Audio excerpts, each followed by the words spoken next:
Hello. We're gonna be doing Case 4 of Justice for All today. I don't know if we'll get through all of it, but I should have about 3 hours, if not more, to see how far I can get. So let's start. Oh, it'd help if I move the screen. Right, is it doing it?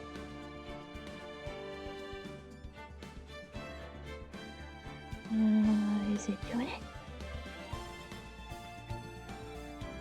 It says it is. But how come I don't see it? Hold on. Hold on, let me just double check it.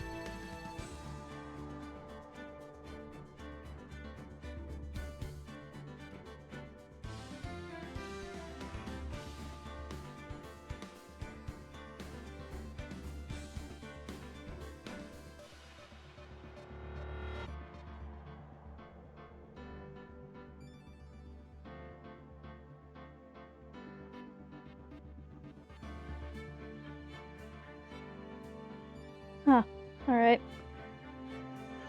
Well, let's see if I can... Oh, there it is. Whatever. Whatever, screen. Okay. Let's continue. But first, let me grab my guide real quick.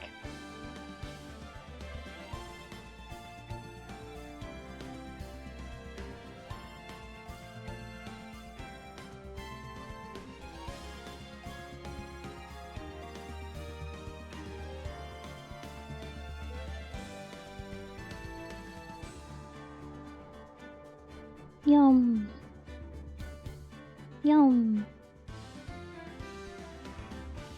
Okay. It's like, I don't think I'll get super stuck, but who knows?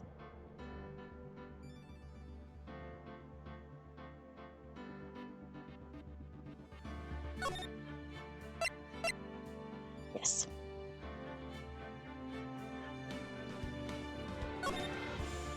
Load it. Alright, so we have our badge, our Megatama, our Nickel Samurai, a glossy photo Maya pushed on me, and a press conference ticket. So let's present. Could you take a look at this for me? Listen, pal.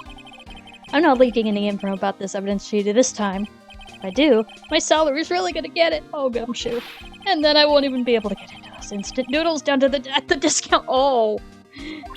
Rip Gumshoe's salary. Okay, moving. Let's examine real quick. I think we already poked around here a bit. But, let's see if we missed anything. No, we absolutely poked around here before. Okay, that's what I thought I did, but you never know.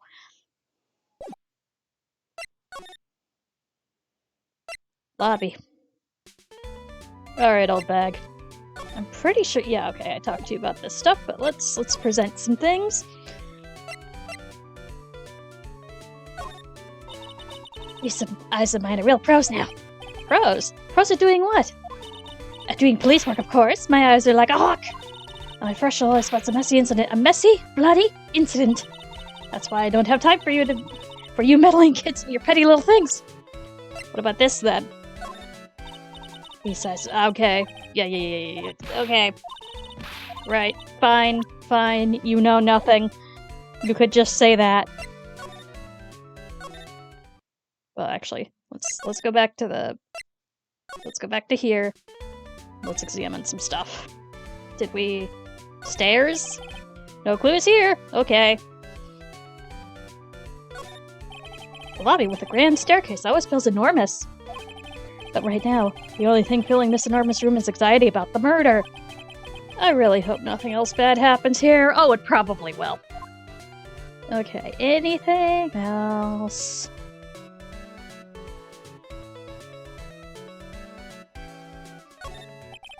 No clues here? Okay.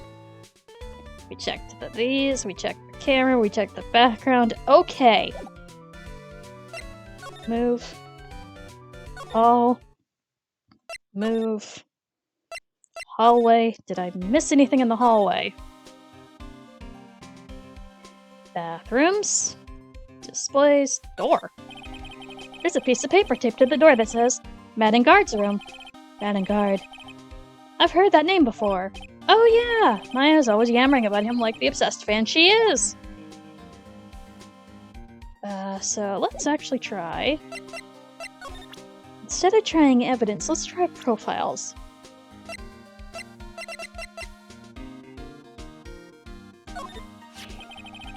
The Nickel Samurai, he really took the Grand Prix tonight. Maya's a big fan of his. Really? Oh, I'm sorry then. Why are you sorry? Madden Guard was just arrested, pal.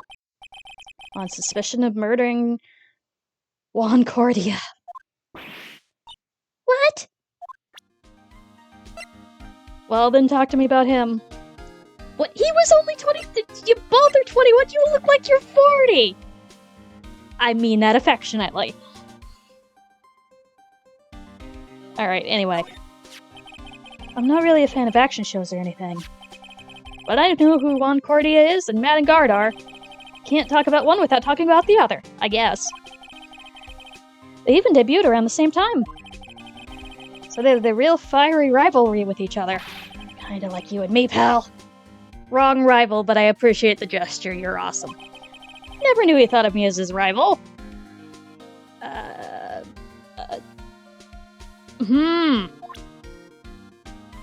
don't think it's just for work. Anyway. So let's move and then see what Oldbag has to say, I suppose. Ma'am. Talk to me about the hot men. I know you have opinions. Let's go.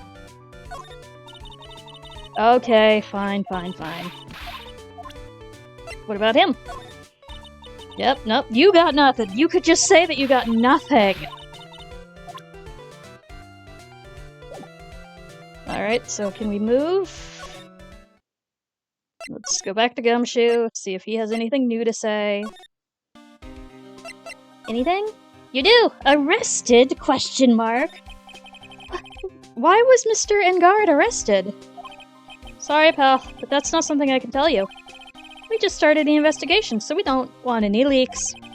Looks like yet another Steel Samurai hero in hot water. Yeah. The show might be cursed. Mr. Nick, if Mr. Baya knew about this... Yeah, I know. She'd make me take this case. I know. So that's what we're gonna do, probably. Can we move? Can we move further? Can we move further? Oh, okay. March 20th, Gatewater Hotel, hotel lobby. Hey, so what's going on, Mr. Wright? It's like Juan Cordia has been killed. What? Looks like he was murdered, and the suspect was arrested. That suspect is Mr. Madden Guard. You're joking, right? Nope, they arrested the Nickel Samurai on suspicion of murdering the Jamron Samurai. Ugh, not again. I feel sick. Again? About a year ago, something like this happened, Pearls. I still can't believe. No way. No way Matt would. Question mark? What's Mr. Powers got in his hand? It looks like a walkie-talkie, Phoenix! Oh, before I forget, this is for you, Mr. Wright. I got this from the bellboy that came by earlier. We got a radio transceiver. For me? But why? I don't know. All he said was it was for Mr. Phoenix Wright, the attorney. Let's talk a little bit. There we go. Matt and Juan. Matt is the most energetic and active actor out there right now. The Nickel Samurai really sealed his place as a pop idol, but kept adding fuel to the fire with his rivalry with Juan anyway. Mr. Juan, he's the Jammin' Ninja, right? Those two would bet heads over everything they could think of. But I'd say that Matt was the only one who almost always came out on top. Guess some people only know how to relate to each other by butting heads like rams. You wouldn't know anything about that, would you, Phoenix? Juan said he'd take Matt on this time too, so he joined a rival TV show. And that was the Jammin' Ninja? Stylish Nickel Samurai and the Burning Jammin' Ninja. Well, these things turned out messy real fast, and those two using their shows for their war. And the final tally, look around. It's pretty obvious how things ended up. Matt even won the Grand Prix this year. A final win over his rival, I guess. Press conference. Mr. Ingard was going to hold a press conference, wasn't he? That's what I heard. Though, if you wanted to get technical about it, it was this Nickel Samurai's conference. The Nickel Samurai's? Did you actually know I'm an actor in a suit? Oh no! Yeah, he was supposed to wear his costume and give the press conference that way. He was going to be in costume. But why? I'm not sure. They don't keep me in the loop anymore. I was just wondering, where's Mystic Maya? She's been gone a long time. Now that she mentions it, Maya was only going to answer a phone call. Maybe she got lost? I'll take a quick look around for her. Oh, beepity beepity beep. What is it, Mr. Nick? Huh? I'm not sure. Coming from the transceiver. Beep. Yes, hello? Right here. Is this Mr. Phoenix Wright, the attorney? And you are? Don't need to know who I am. I think you have other things to be concerning yourself with, such as... Help, Nick! Mystic Maya! Maya? So, Mr. Wright, wouldn't you agree that the more important issue is the fate of the girl? Her fate? Does he mean what I think he means? Maya, where are you? Are you hurt? Come now! Don't fall apart on me yet! No! This can't be! Now that I have your attention, Mr. Attorney, I have a modest proposal for you. Not that kind of modest proposal. If you do what I require, then I will return to you your valuable item unharmed. What's this called again in your fancy lawyer terms? Kidnapping for ransom.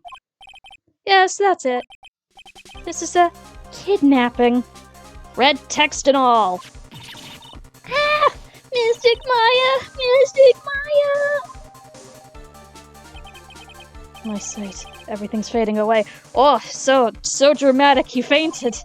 Maya's been kidnapped! Are you there? Mr. Attorney, are you there? How much? How much do you want? Very good, Mr. Attorney. I'm glad you have such a good grasp of the situation. Hurry up and state your condition, and then return Maya... Money is not what I seek. What? What I want is a certain verdict. I would like a complete acquittal. Complete acquittal? What in the world have you done to need... I am not the person you will be representing. What? You are currently at the Gatewater Hotel, are you not? And I know that a murder has just taken place there. Juan Cordia was killed, and the suspect is Matt Ingard. You are, as expected, quite on top of things, Mr. Attorney. Now then, what I want is very simple. I want you to obtain a complete acquittal for Matt Ingard. Matt Ingard? But why? He did not kill anyone. I can attest to that. However, what? However, someone is framing him for the murder. A very smart someone who is setting him up to take the fall. If I agree and do what he wants, can I believe he'll keep his end of the bargain? Usually no. You are, of course, at liberty to take me at my word or not. However, there's one thing you can take as fact. Right now, your very precious item is with me, in my possession. Help! Nick! Maya! You have 2 days. Of course, tonight he will be in questioning with the police. But the trial is in 2 days. At that trial, you will win a not guilty verdict. Remember, you only have one chance. One chance, Mr. Attorney. Hi, Nero! Good to see you! One? You expect me to get not guilty in a one-day trial? Yes, exactly. I don't believe I was wrong in choosing you, so don't let me down. I'm doing pretty good. I hope you're doing okay too. Oh, yes, that's right. Now that I'm playing the role of the kidnapper, I can't pass up this chance to say. And don't even think about calling the cops. Not great, but you get the idea. Damn it. Who the hell are you? Very well, I'll tell you that much. My name is... the killer.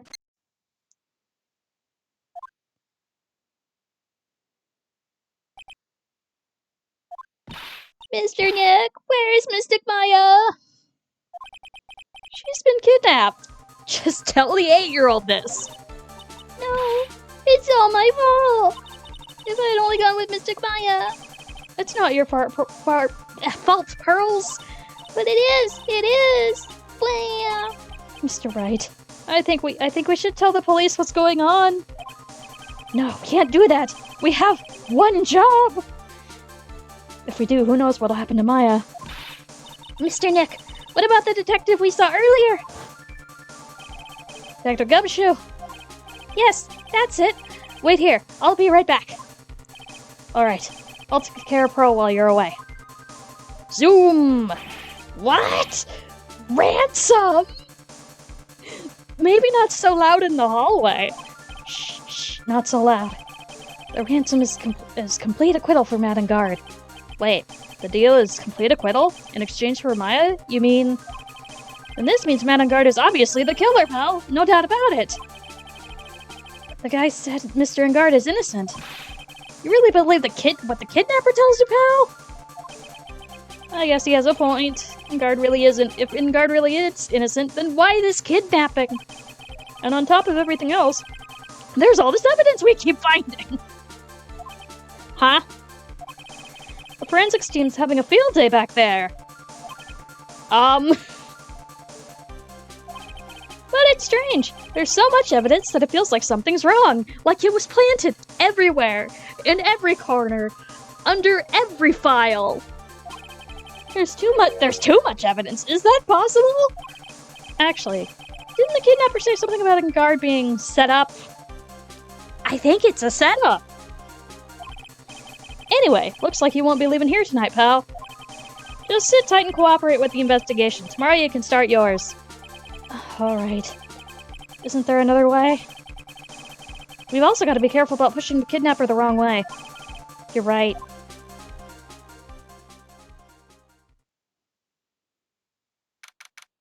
Date? Time? Location?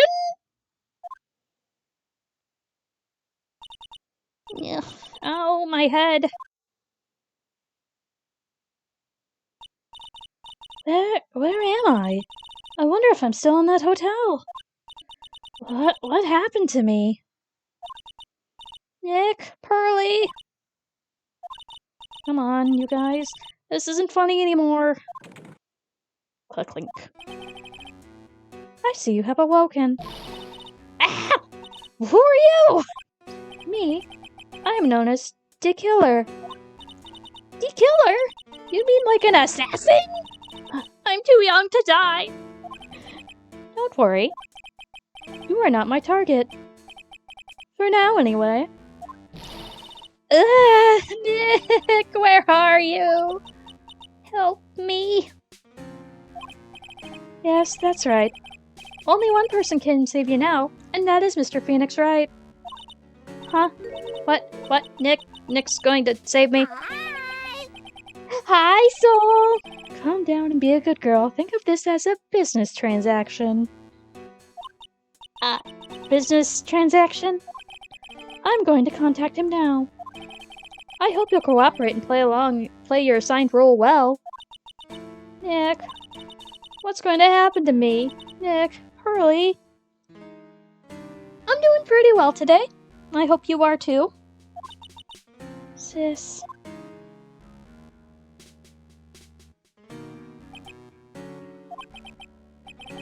Is this Mr. Phoenix Wright, the attorney?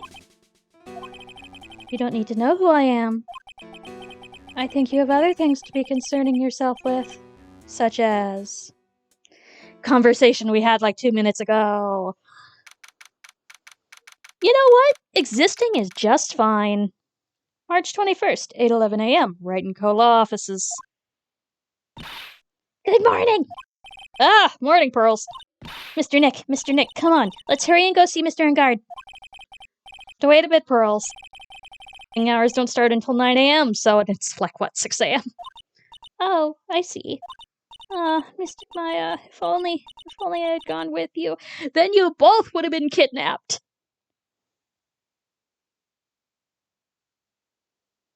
Oh yeah, I'd imagine that school's probably pretty close to, being out. I know for my nephews, it's only another week or so left. Poor Pearl, she's been like this since last night. We managed to get home somehow yesterday evening. Thanks to Detective Gumshoe gently holding her by the hand and leading her here. Aww. But by the looks of it, I don't think Pearl's got any sleep last night at all. You know, he dueled with the rival actor, so that is probably the pun they were going for. Mr. Nick, Mystic Maya, she's alright, right? Yeah, she's alright. Either way, I'm going to save her. You can trust me on that. Please, help her. I'm only able to stay this calm and collected because Pearls is doing the crying for the both of us. Yeah. Let's just talk about it. Pearls, you're really worried about Maya, aren't you? I don't have anyone else left in this world, save for your mom who's in jail, but okay. What do you mean? My family is all gone, save for your mother who's in jail. Her family. My father left my mother in the village behind and went away. I'm sorry. And my mother is in jail. Did that thing all for me.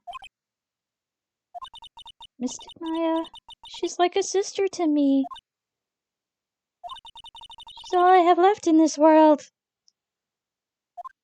Okay, let's go talk to the prisoner.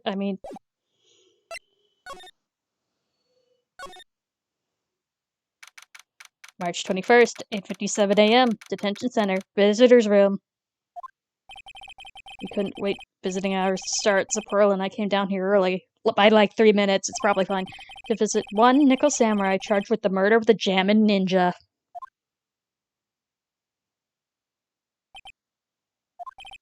Good morning. How are you today? I know this situation might be a little tough for you. We're... Oh, sorry, dude. I already signed up. Excuse me? I already have life insurance. Signed up a long time ago because my job is, you know.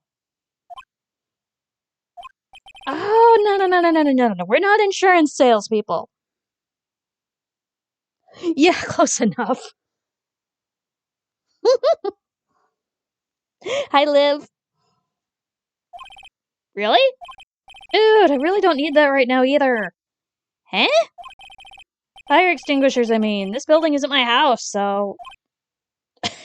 Phoenix, what do you look like to this young dude? No. We're not here to sell you fire extinguishers either. I'm a lawyer. My name is Phoenix Wright. A lawyer?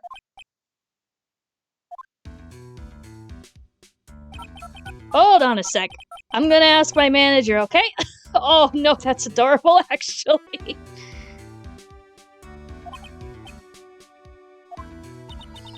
The Nickel Samurai sure is a strange person, isn't he? I think strange is an understatement. Sorry about that. You're just in time. Huh? You're a lawyer, dude, right? My manager's looking for a good one right now, so how about it? Mr. Nick, this is our chance! I have to make him let me take this case. I have to. Alright. I have 2 drinks with me today.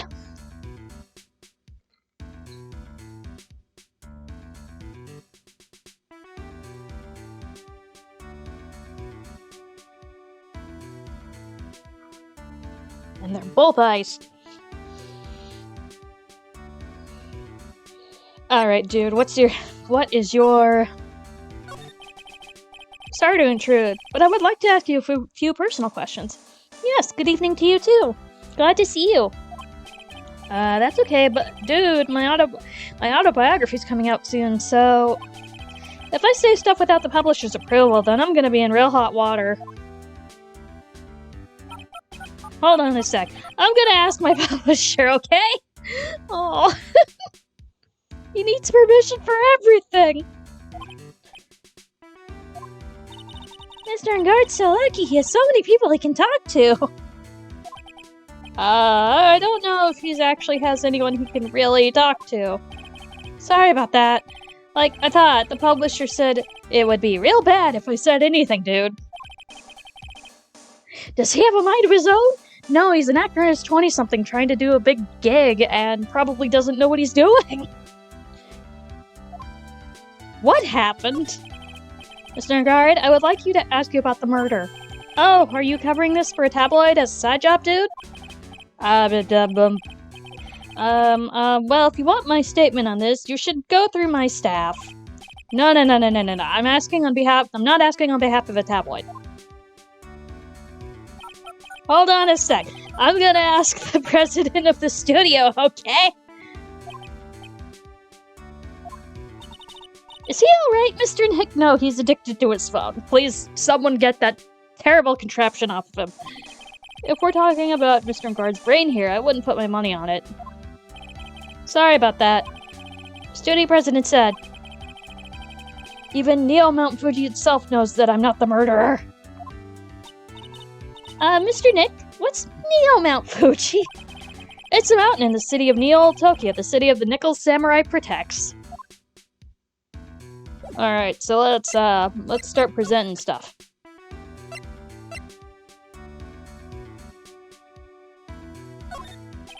Dude, I know I like to throw money around, but it's not like I buy anything and everything.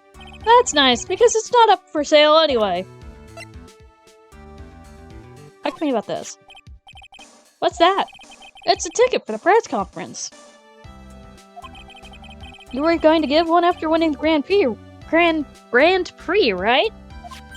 Huh? Me? Yes, while you were in costume, no less. I never heard anything like that, dude. I only heard about the stage show.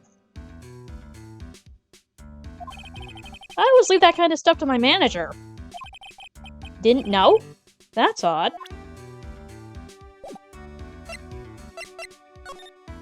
Okay, so we gotta... Let's talk about one, then.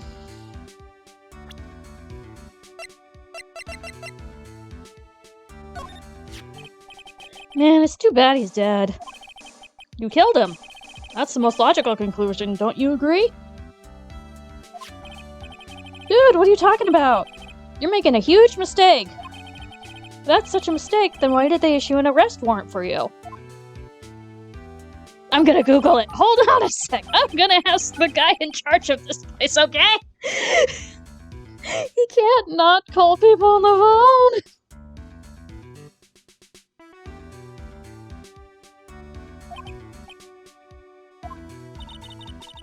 Stars sure know a lot of people, don't they? I wonder if that phone even really gets reception in here. Probably not. I guess you're right about the warrant after all. Ladies and gentlemen, I believe we might be making some progress here.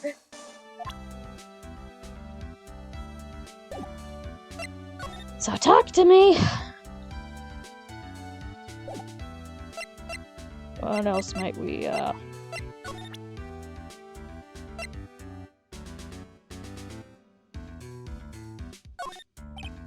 Dude, uh-huh.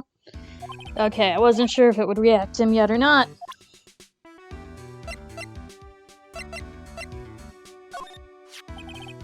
Mr. Enguarde, this is an attorney's badge. Dude, I'm sorry, but I don't have free time to be looking at things like that. Huh? I'm much too busy with the Nickel Samurai stuff right now. My dude, you're in jail! I don't have time to take a lawyer's correspondence course. Why does he believe I'm a salesman? Insurance, then extinguishers, now this! My guy, I'm trying to help you so bad. Anything else? No. That's what we got. I guess we'll move.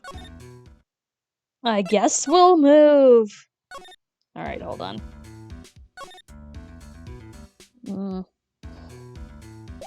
Alright. I wonder if I can present anything else. Who else might I be able to present? You know, let's try Oldbag. Dude, this person looks like a member of my fan club. Hold on a sec. I'm gonna ask the fan club president, okay?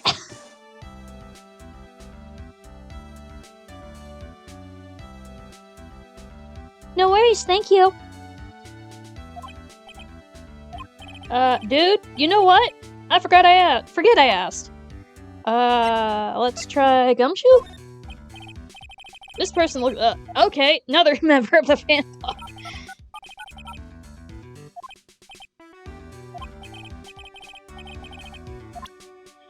Okay, let's try, maybe he saw her, so let's see. Nope, another fan club thing. You silly, silly man. Let's try Will. Maybe he mentored him or something. I've seen him somewhere before! Is he a member of my fan club? That's Mr. Powers. Isn't he supposed to be kind of like a mentor to you? I'll be right back. I've got something in my eye.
Okay. Now that it no longer feels like there's something weird in my eye, let us continue.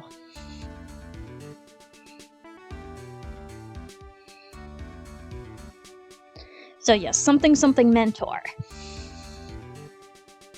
Isn't he supposed to be some kind of mentor to you? Powers? Oh yeah, he's the guy in that kid's exercise program. I gave him an autograph just the other day. Doesn't see Mr. Powers as a mentor at all. I wonder if he saw her. Dude, that person looks like a member of my fan club. Check the list for like the 5th time. Thank you. Alright, anything else? No? Okay, so I guess we move now. And let's talk to Pearl real quick. To-do! I have a thought. Huh? You're going to represent Mr. Enguarde, aren't you? Yeah. Don't really seem to have a choice. But what if he is the real murderer? What would you do then, Mr. Nick? Would you fight to get a not guilty verdict for a murderer to save Mystic Maya? Yeah, probably. Pearls. Let's talk to Mr. Enguarde first, okay? We think all the bad things we want, but it doesn't change a thing. You're right. I'm sorry. I can't stop thinking about it. Yeah. Let's move. Talk. Anything at all. Well, let's present this, see if he knows anything about it. Mr. Nick, what are you going to do with that? I don't know yet, but I figured I could at least show it to him. Is that a transceiver? Hey, it looks like a real nice one, too. I got it as a present from someone. Interesting. I've also been instructed to take your case. That what you heard from the transceiver? Yes. Dude, that's terrible. Don't let some disembodied voice boss you around, says the man constantly addicted to his little wrist phone. This is coming from a man with a cell phone on his wrist. See where the Phoenix and I agree. Well, dude, I think it's about time for me to get going. Please, wait! I really need to take your case. There's always other people in need of a lawyer, right? Want me to introduce you to a few?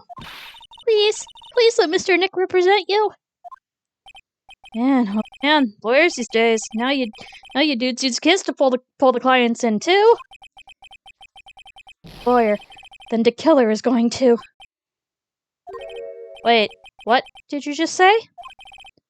The killer. The killer? What's he doing? He looks like he's mulling something over. Alright, dude. I accept your terms. Huh? I'll let you represent me in court. We did it, Mr. Nick! Yeah. I don't feel any better for it. And he doesn't look too happy either. Go ahead, ask me anything. I'll help you out as much as I can. Okay, now that we got somewhere, spill them beans. Man, I thank my lucky stars that people know my name.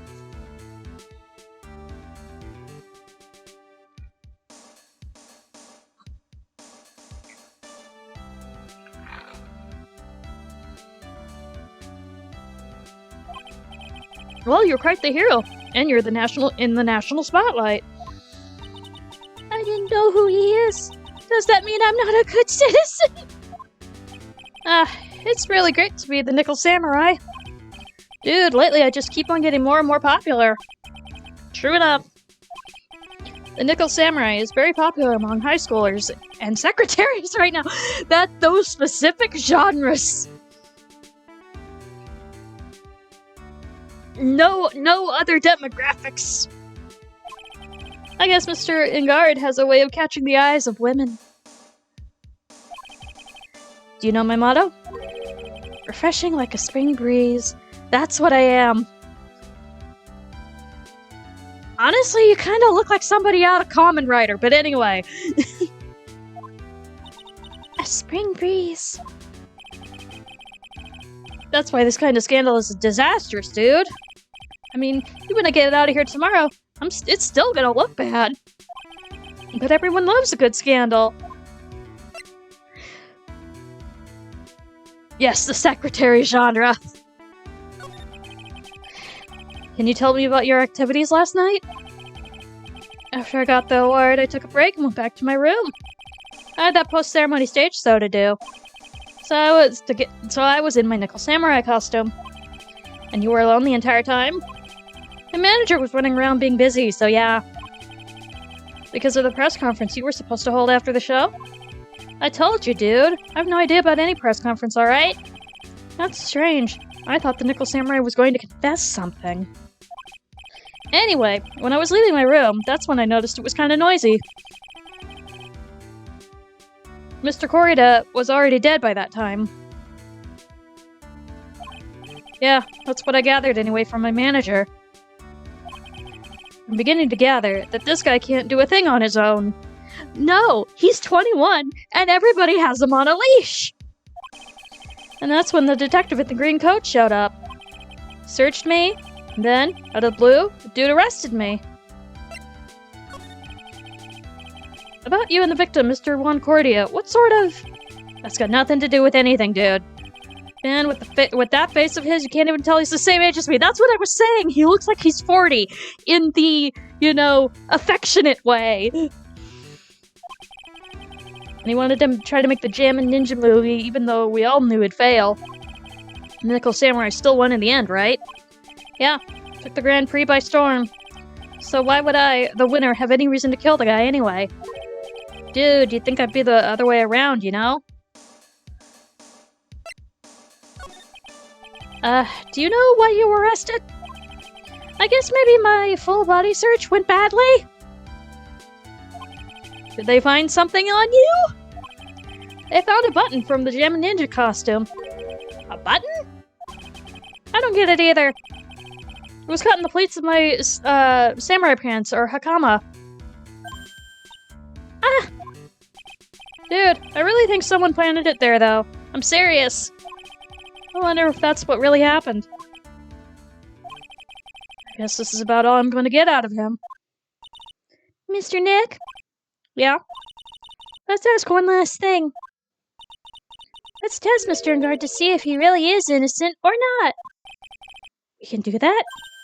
Yes. If you use this, like I tried to before. Where's Magatama?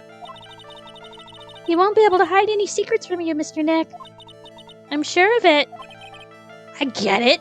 Yes, Phoenix! Can we try this now? Mr. Enguarde, I'd like to ask you one more question. Please answer me honestly. What is it, dude? Did you kill Mr. Juan Corda? I'm gonna ask my manager. Please put the phone away and answer this question yourself. Alright, just so we're clear, dude. I didn't kill anyone, and that includes Juan Corda, okay?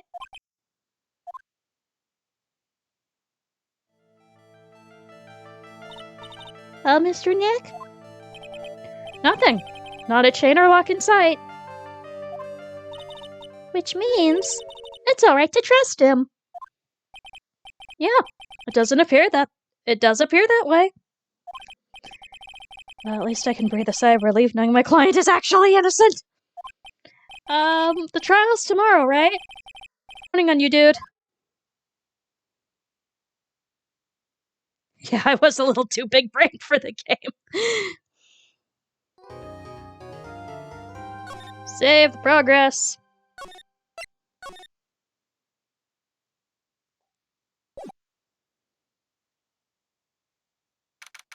March 21st, 11:34 a.m. Brighton Code Law offices and an angry child.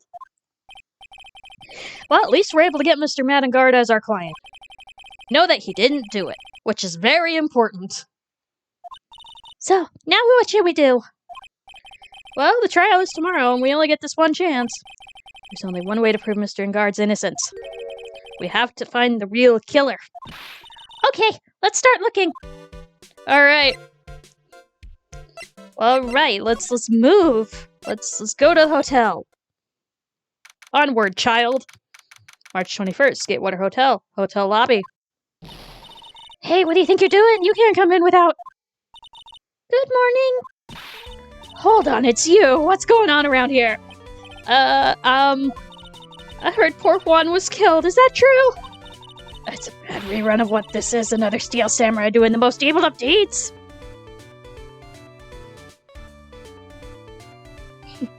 Thanks, Liv. That's not entirely... I'll have you know, when I was a huge fan of Juan's. Why in the stars am I... do all the stars I'm interested in drop one by one like flies? It's always been that way ever since I was a little girl, and I imagined that it's fine until it was my turn and the other kids started like Queen Reaper. I swear that... It's also what? Actually, I wanted to ask you about the murder and what happened. Don't push me, boy. Mr. Nick? I couldn't hear everything she said because she was talking too fast. I know, Pearl, I tried to keep up. Miss Oldbeck, could you please speak a little slower? Don't bust me around, you spiky-haired smarty pants. Fire her laser gun at you.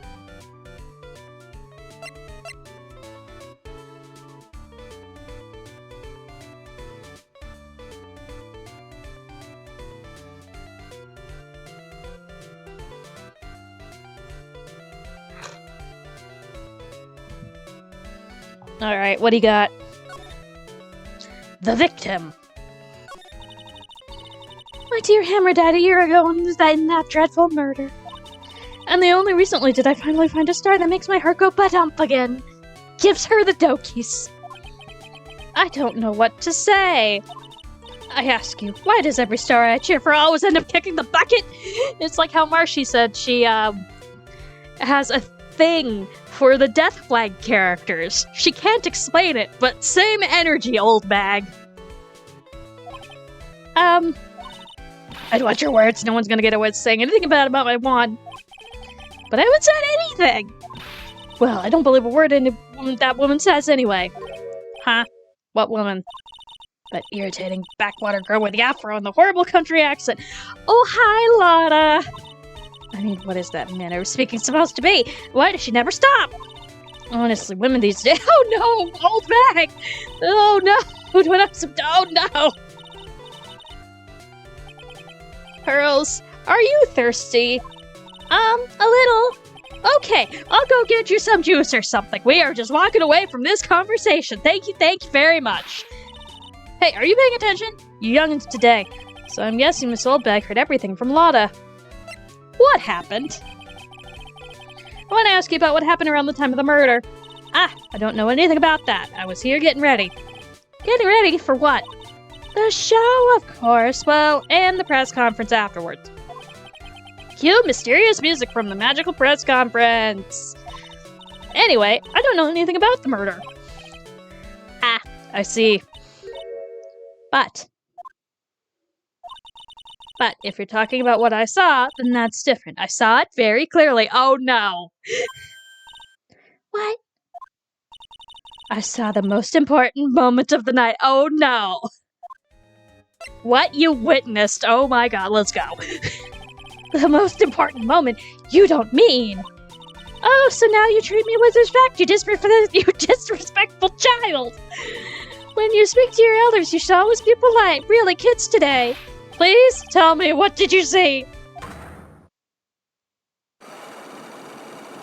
How many locks?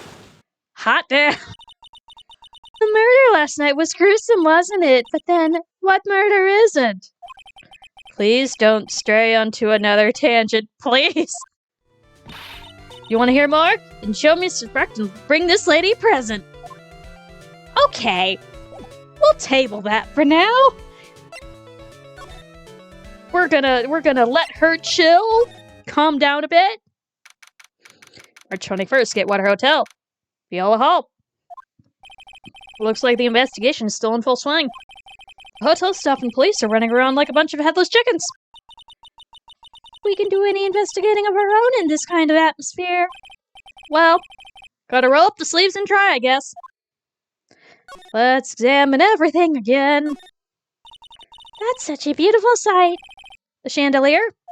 Yes, but I can't believe it. I believe that such a terrible murder happened under such beautiful lights. Have you ever seen The Phantom of the Opera? It's shocking. The award ceremony was held on that stage just last night. It was really fabulous. You just reminded me of the circus for a second. I wonder if everyone is alright. I heard that Berry Big Surface just recently started holding performances again. I'm sure they're all fine, Pearls. Yeah, they'll be okay. We ate at this table last night, didn't we?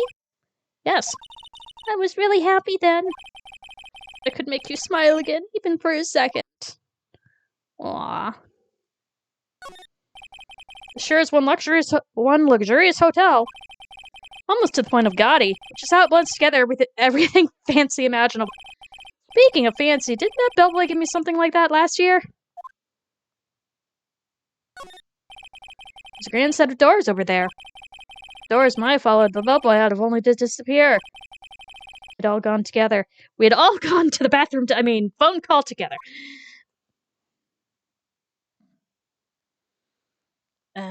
Anything. Doesn't look like it, so let's move around again to the hallway. March 21st, Gatewater Hotel, hallway. Hey, you're here! Been waiting for you, Mr. Lawyer. Lotta. Hey, Mr. Cop fella. Thief showed his face. What? Arrest him, put him on trial, find him guilty, give him the death penalty. Wow, Lotta, chill! What's wrong, Lotta? Are you feeling alright? Looked right here and up and down the mountain and it ain't here. So why don't you hurry up and give it back to me, you creep? What are you looking for? My camera! Camera! My lifeblood, I'm gonna die without my $700 camera! Which, I think this was, 2006? So that was probably a pretty expensive camera. Your camera? Look, don't lots of people say the criminal always goes back to the scene of the crime? And looky, here you are. Yep, here I am. Faced with a lot of trouble, TM. Huh? Camera. So you lost your camera? It ain't no ordinary camera. You buy it in a store and it's $1,600 brand new. Ouch, your wallet. Huh? But didn't you just say you bought it for $700? I had a nice long talk with the guy at the store. About 5 hours, I reckon. the long haggle. I made this itty bitty scratch on him. The matter got all hopped up in the face. Gave me his talking to and was real mean about it too. Doesn't make me cry at all. When did you lose your camera? Last night, after the murder happened. Must have been when I was busy running around looking into things. That's when I lost sight of my dear, darling, expensive sweetie. Lotta, what did you capture with that expensive camera of yours? I don't rightly know. I snapped a shot of anything that caught my eye. So I don't remember. And besides, I couldn't get anything from a big scoop. I wonder if Lotta's missing cameras even connected to the murder. Very expensive item, valued at $1,600 and was stolen around the time of the murder. What happened? Lotta, please tell me what you know about what happened at the time of the murder. Well, from before the ceremony last night, I was hanging around here in this area. Yeah, actually, I was here until around the time Mr. Engard was arrested. What were you doing here? You surely went to school, city boy. Whenever Lotta Hart goes, there's a story to be found, a big scoop to be had. A big scoop? Told you before, I'm gonna be the best tabloid photographer the world's ever seen. Reckon, of course, that means I'm always looking for the perfect shot. I wonder what scoop she was after this time. Although, I was also on the lookout for the other stars that were here. So, maybe I wasn't here the entire time. Big scoop. Lotta, are you sure you weren't here the entire time? So you could take a picture for your big scoop?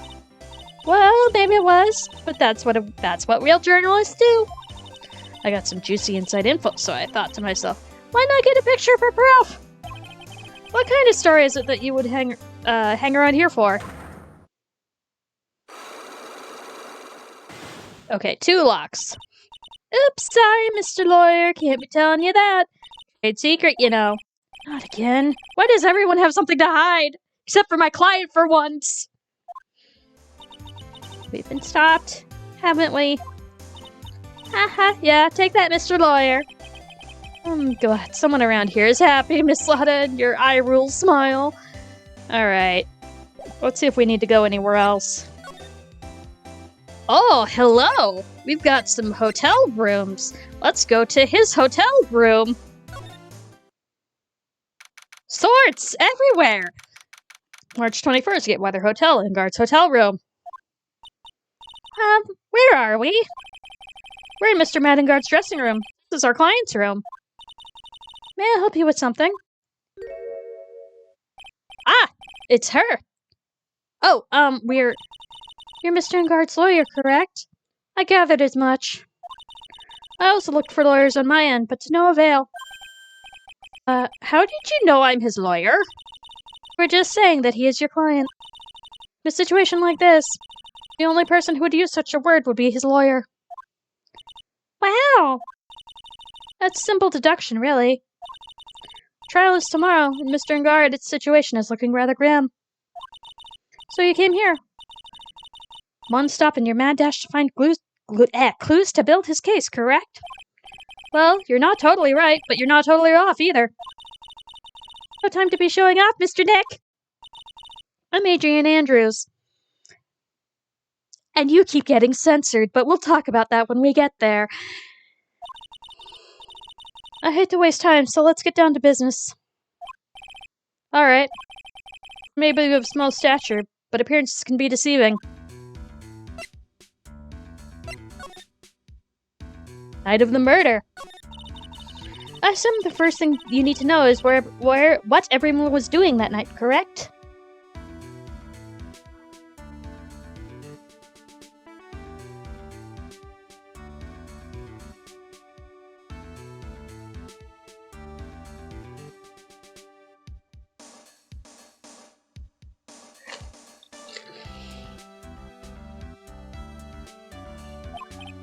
Yeah, that's correct. Then I will tell you. Before the award ceremony, I had dinner with Mr. Enguard. In this very room, I might add. Dinner? What did you eat? Probably room service? I told you, I hate to waste time with trifling details. If you took a look at the table yourself, you wouldn't need to ask me. I bet she's a lot of fun at parties. When the award show was starting, I headed for Viola Hall. And after the show ended, you came back to this room? No, I had some small errands to run. I helped right with the preparations in the lobby. Oh, preparations for the post-ceremony show, I guess? When it was time for the post-ceremony show, I came back to call for Mr. Enguard. After that, I went to visit Mr. Cordia. And that's when you found his body, isn't it? He really held strong throughout everything. Yeah. She does seem to be mentally tough as nails. Alright, well, let's actually look around the room. Dishes left over from dinner for 2. I'm sure that Mr. Enguard and Mr. Enguard and Mrs. Andrews' plates, because we just established that. Looks like they had T-bone steaks. What's with Globo Studios and T-bone steaks? They just really like their T-bone steaks. They probably get them at a discount. No clues here. But what about this, Nick? This!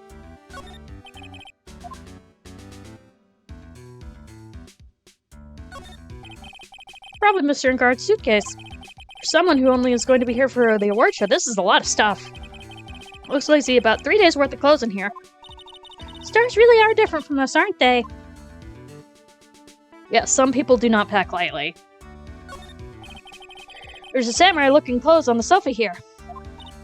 I think that jacket-looking thing is called a happy. Whatever it is, I'm sure something like that would make a great souvenir. I would be absolutely thrilled. Let's see what else we might got. Anything? We checked that. We checked that. Okay, so we can probably start talking again. So about you and... Stop right there. You weren't seriously about to ask how Mr. Enguarde and I are related, are you? Sorry, but I kinda gotta know. I have no idea how he could choose you as his lawyer. Why did she have to go and say something like that? Mr. Nick, calm down and hang in there. I'll give you a shoulder rub to relieve your stress later, alright?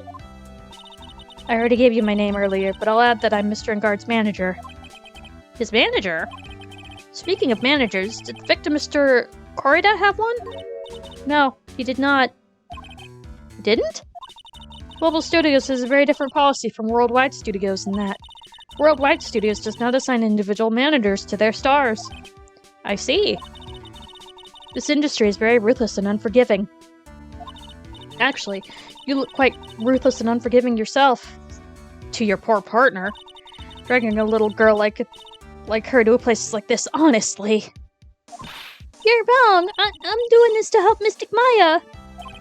Pearls, calm down and hang in there. I'll buy you a juice later, alright? Alright, so let's start presenting stuff. Profile time. Did you know the victim, Mr. Corrida? Yes, I knew him. The world is such a small place, after all. Did you know about his rivalry with the Nickel Samurai? Honestly, they were like children when it came to that. Time and time again, those two competed with each other over the most trivial things. Either one of them wasn't so stubborn, then maybe no one would have needed to die. I've got a hunch that this woman knows more than she's letting on. She must know why Juan Corrida was killed. And then let's talk about him. I asked to become Mr. Enguarde's manager. He's a pleasure to manage with his nice disposition. And that he doesn't know anything that's going on. Mr. Enguarde does seem like a rather weak-willed man, always doing as he's told. He's 21! He probably is like, what is even life? So I was saying, my manager, right, Mr. Nick?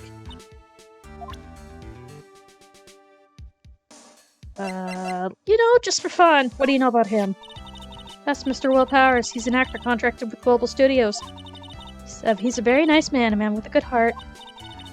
That's all he is and will ever be. Oof! What a horrible thing to say! Society does not care about genuinely nice people, Mr. Wright. Huh? For a second, her face twisted in pain. I wonder if something happened to Miss Andrews. We'll get to that when we get to that!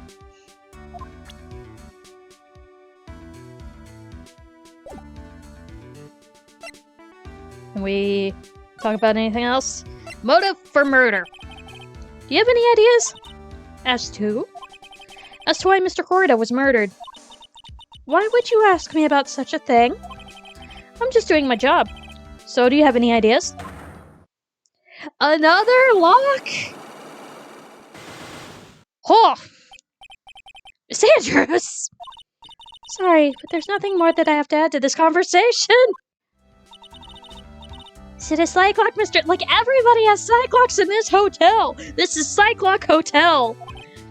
Yes, there are getting to be more and more of these lately. To the next room, I guess.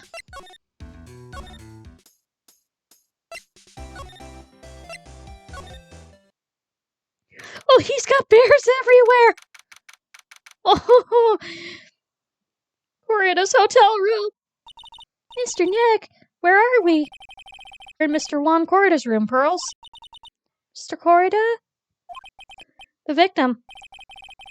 Which makes this the crime scene, too. Oh, it's you! So, what happened? The kidnapper? He's contacted you again? Not yet. Probably won't until Mr. Enguarde's acquittal. You doing okay, pal? Hanging in there? I just want Maya to be alright. Don't have a lot of time left, but I'm gonna help you as much as I can, pal. Cause Gumshoe is a good dude. Can you do that? even if we want to look around the crime scene. Just wants special circumstances, right, pal? I'll even tell you everything I know, but you gotta keep quiet. It's my neck on the line here. You know what? Take him out to a nice restaurant and let him eat as much as he wants. Thank you. Oh, that's right. I got you guys a map of the hotel, pal. Here you go, little missy. Wow, you're giving it to me? Thank you! Wouldn't want you to get lost in the hotel, too big for its own good. Mr. Nick, I got a map! That's great, Pearls. But Mr. Nick, I can't read what it says! Alright. First of all, we need to examine all these bears. All of them. Starting with this big honker over here. Wow, there's a lot of bears! Alarm clock ones, collector's editions, stuffed teddies, plastic models. I guess he just really likes bears and that's adorable. It's pretty overwhelming. Is there a kind of bear he doesn't have? There's even a few in the trash can! Yeah, get the feeling maybe the guy didn't really like bears. More teddies. Hard to bear with all these problems, Growl. Why is mowing your head? Aha! Aha! Ha ha ha ha! I don't think I want to bear with the trauma that last case caused me. What's wrong, Mr. Nick? I was having a flashback, Pearls. Bears. Bears everywhere. I'd imagine... Why? Okay, no, that's a hair dryer. For a second there, I thought it was a gun. It's a suitcase. There's so many things that I bet it barely closes. There's his clothes, a dryer, an electric shaver, a calculator. Do all stars pack too much stuff like Mr. Corrida? Yes. Them chips. He'll take a chip and he'll eat it. So messy in here. Pearls really likes things neat and tidy, I take it. There's a lot of electronic and things that here that I've never seen before.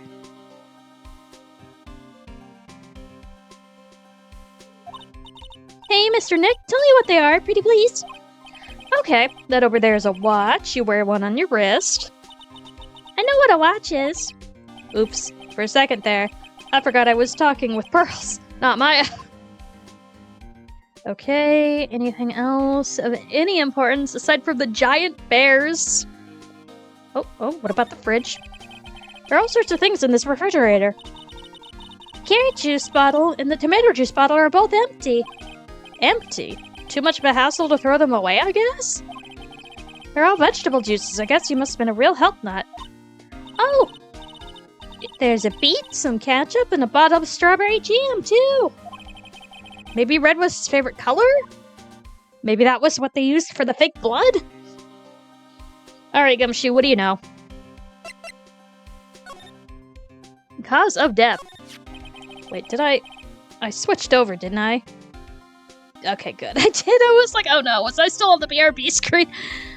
Do you know what the cause of death was? Well, technically, the final autopsy report isn't out yet, but one look at the victim should tell you, pal. It should? Yeah, here's a picture.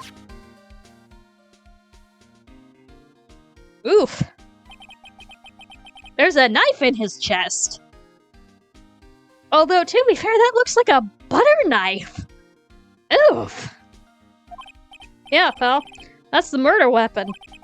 So he was stabbed to death with what looks like a butter knife. Oof. We're looking at the fingerprints down at the lab right now. There were fingerprints on the knife? Yep. And it looks like they're pretty sure they're Madame Guard's prints, pal. That's bad. Real bad. Reason for arrest. Why was Mr. Guard arrested? Because we had evidence on him. Evidence? Looks like the victim, Juan Corrida, really put up a big fight. Yeah, one look at the crime scene and you can tell. I didn't realize we could scoot over. There are signs of a struggle everywhere. Well, yeah, during the fight, his button came off. Mr. Guard said something about a button. Something like one of the Jammin' Ninja's buttons got caught in his, Hakama. But that's not all. What? There was a witness, pal. A witness? Who is it? Who do we probably think that it is? That lady, Miss Oldbag. Please, anyone but her. The prosecution has plenty of evidence to make a solid case. Not to mention, there's something around with the Vic.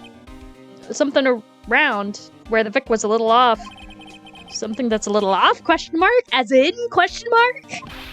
As in, that's for you to figure out, pal. Alright, let's try to figure it out, Mr. Nick. Alright, so first we're gonna slide over. Bears! Bears everywhere!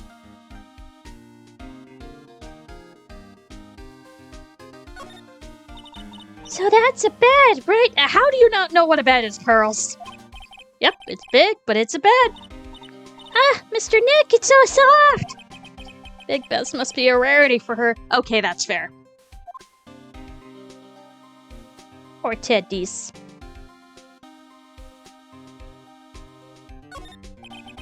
Bottles of cosmetics are scattered all over the floor. This is probably where Mr. Corita fought off his assailant. What are these bits of glass from? A flower vase, maybe? There are flowers on the floor, but I don't know what they are. You don't know much about flowers, do you, Mr. Nick? What about this violin case? This is a guitar case, I guess. A little beat up, but it's still usable. That's strange. The guitar's not here. Maybe he forgot to bring it to the No! I really don't think that's what happened, Phoenix. But Mystic Maya, she said the bright red guitar was the Jammin' Ninja's signature item. That's true. Huh? The guitar case is wet, but it's only wet on the top of the lid. Yeah, there's no water inside the case. This is water, isn't it? Unless we see this one bottle of tomato juice. It's a beautiful wine glass, but there's tomato juice in it. Ew, tomato juice. I don't really like it much. There's a bottle of it on the table over there. That's probably where this came from. But doesn't it seem weird? What seems weird? I mean, everything else is scattered all over the floor. She's right. The flower vase was broken, the makeup is strewn everywhere, and yet the single glass of tomato juice. Why is this glass the only thing that's still alright? Wine glass. Okay. Let's see if we can examine anything else. Looks like Mr. Corrido had dinner last night. This bottle, it's tomato juice. We had a lot of food at the award show last night, but I wonder if the star is going on stage only after eating a meager meal like this. I mean, at least they got to eat? Because sometimes they don't always get to do that? Alright. Do you know anything else, Gumshoe? Okay. Do we... Have you seen anything? Okay, let's see if we can get somewhere with some stuff. Thanks, Gumshoe. Hallway. Alright, Lotta. Let's save real quick. And see what we can...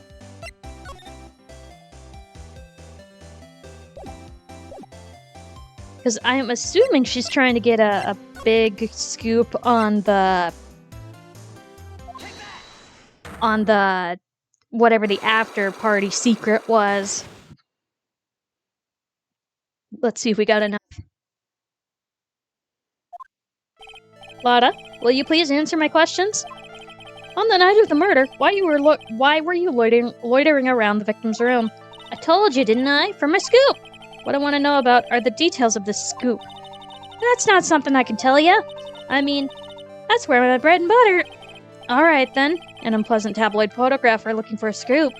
I'm going to say that you were looking into a scandal. Grr. Could it be that you, Lotta Hart, were looking for a break with a huge story? Perhaps an unfolding scandal between Juan Corda and this person?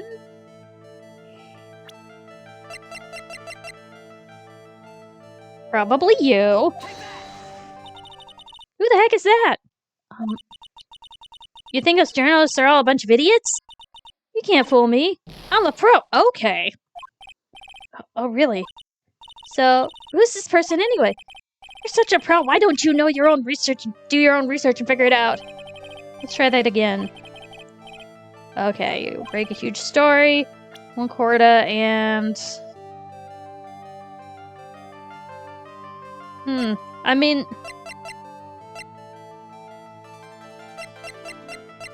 The only other logical thing is...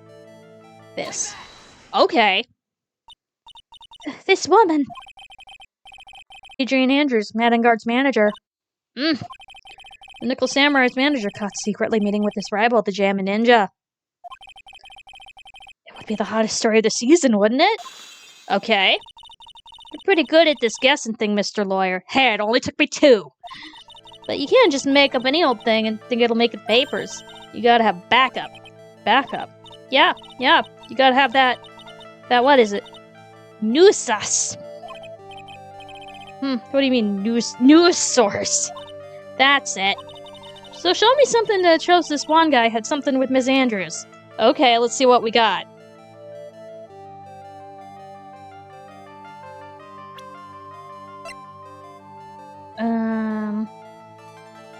Actually, here, let's check the photo real quick. That's the Nickel Samurai.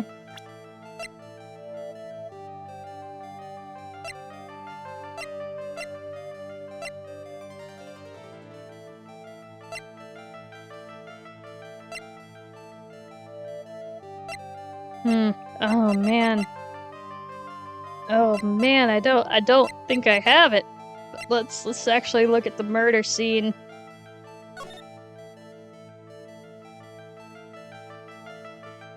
No, I don't have it yet.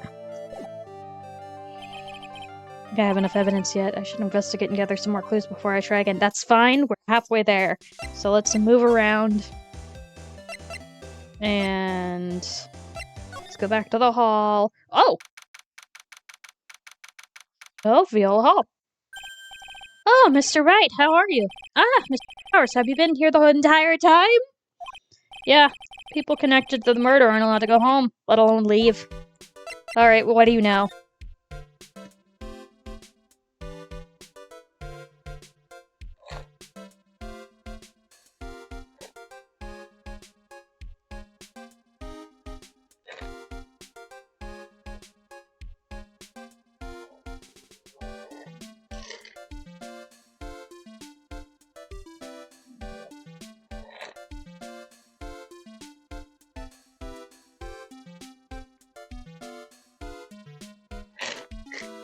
Alright, with that, I think I'm done with my iced coffee. Now to move on to the iced water. Alright. Nickel Samurai. Can you tell me a little more about the Nickel Samurai TV show? Okay. Nickel Samurai is an action hero program aimed towards kids. It's the sequel to the Steel Samurai. I see. This time there are these 3 samurai brothers: Aluminum Samurai, Tin Samurai, and of course the Nickel Samurai. It's a love why in the old Tokyo. I see. Wait. A love what? A love why? This girl, Sayo, works at the tea shop, and all 3 go. Oh, it's not a love triangle. All for at the same time. Oh, I guess the Y shape is like 3 brothers colliding over the one girl. Anyway, Sayo is actually the daughter of the evil Strawberry Clan's leader. Good. Love that twist. Sounds like an unusual situation, like Romeo and Juliet ×3. Yeah. Strange thing is, this sort of forbidden love story is really big with the office ladies. Again. Demographics. Yes, Pearl? What happens next? I want to know. Miss Sayo? Does Miss Sayo fall in love? She does, doesn't she? Every Sunday at 8 a.m. I'm gonna stop watching Kids Masterpiece Theater this week. I can't believe she's really considering it. No, she is here for the shipping, clearly. You do your thing, Pearls. Jammin' Ninja. So what's the Jammin' Ninja TV show like? It starts from a remake of an old movie, to tell you the truth. The Jammin' Ninja, like the Samurai shows, is geared towards kids. It's the story of a ninja who can't scale a wall, but becomes a big pop star anyway. What? He was a really lousy ninja. Absolutely couldn't do a ninja things right at all. Then why is he in a ninja costume? Why couldn't he just be a busker? But boy, can he sing! With his trusty bright red guitar in hand, he took the ancient world by storm! A ninja! With a bright red guitar! And then the final fight in front of his beloved princess, Misola. Jammin' versus Uromachi 5. Suddenly, our brave hero catches not so Jammin' cold the night before the battle 3. Aw, that's too bad for him. Yeah. This kind of pop music-based love story is something the high school girls really like. Yes, Pearl? What happens next? I want to know! The Jammin' Ninja, will he be able to sing? What about Princess Misola? Every Sunday at 8 a.m. Which show should I watch? You watch one and record the other, or you record both of them at the same time. I can't believe she's really considering it! Alright, what do you know about these people?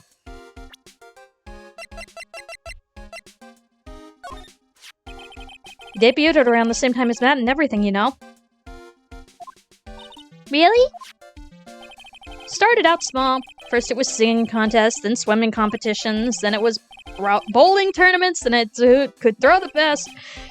New Year's parties, one was always trying to one-up Matt. But lately, those two were escalating more and more dangerous things. I thought it was no good would come of it all, so I began to worry. Too bad one story ended so soon.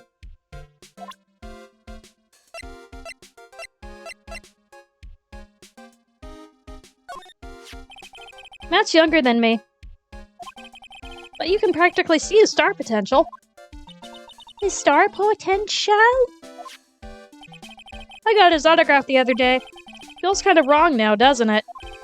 I don't care what people say. Matt didn't kill Juan. I just know he didn't. Alright, what do you know about her? Hey, that's Miss Andrews. She's Matt's manager. Actually, I was interested in her for a little bit. Just a little. Aww. So Mr. Powers likes this type of woman. What do you know about Miss Andrews? Well, see, here's the thing. I don't really know her, you know? There's sort of a small rumor going around about her right now. A rumor? Ah, if you're interested, I'd be glad to share what I know. He's so happy. He looks like a lion that's just found his next meal. Alright, so this is probably the... Oh, yeah. Sorry, wrong button. I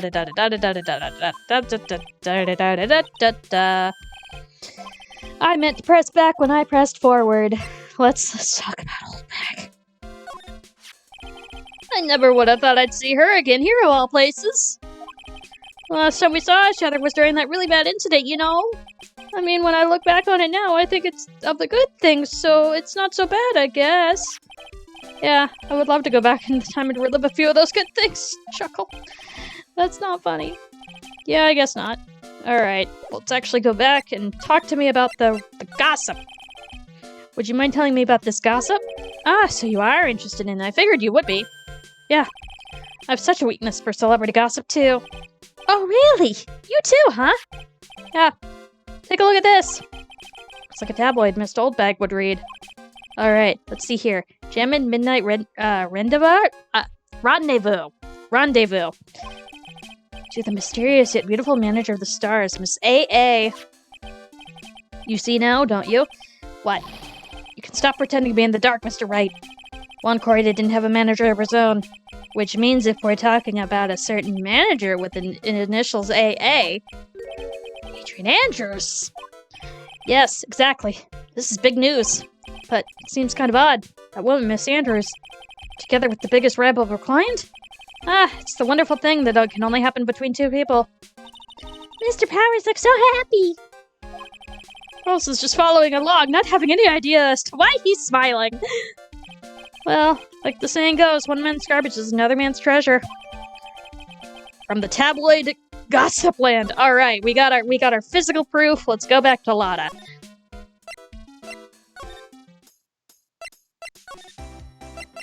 Doc. Yeah, big scoop.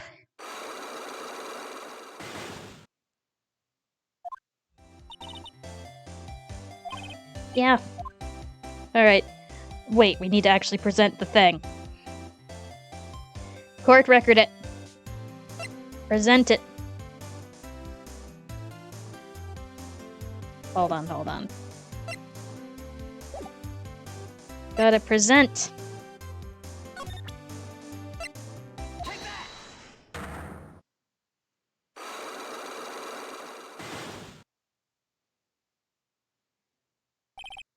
Big scoop.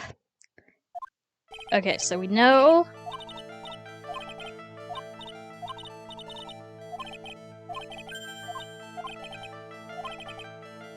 So it's between him and her. We already established that.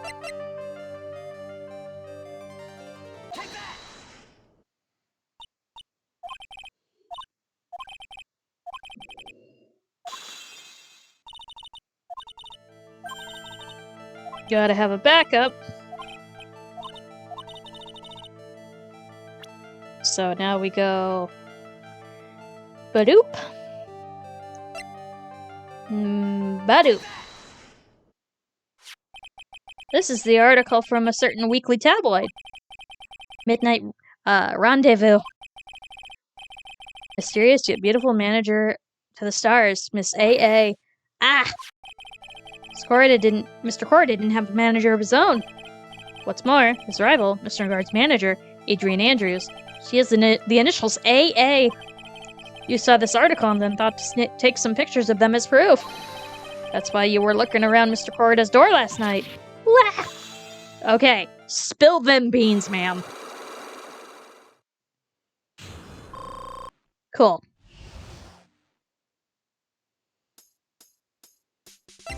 Big scoop. You were looking into Mr. Corrida and Mrs. Andrews' affairs, weren't you? You got it. I gotta get myself a scoop by catching them in a secret meeting.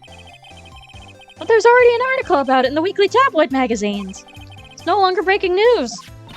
What you say? Her initials are AA. What kind of vague thing is that? This ain't no proof nothing. People are gonna want to see real proof. Well, at least I do. So that's what I was doing. Getting photos. Oh. I'm gonna whip up a real reader's interest with some gossip and a little misleading. Spice it up a little and have myself an exclusive story. Wow, Lotta. Nice journalistic integrity you got there. I already finished writing up my spicy article, you know. But paper I wrote it on. My note to myself is gone. Your note to yourself was inside the case my $1,600 camera. It done run off together. Rip! I came here for my big story and come here and have my treasure disappear on me. Yeah, I understand. It's enough to make a gal go bonkers, I tell you. What's with people here now? I never thought I'd see the day when someone done steal something from me. You really want that note back, huh? I've got no idea why, though. The story on that note is probably a bald-faced lie. Updated. Cool. Alright, let's see what else we can...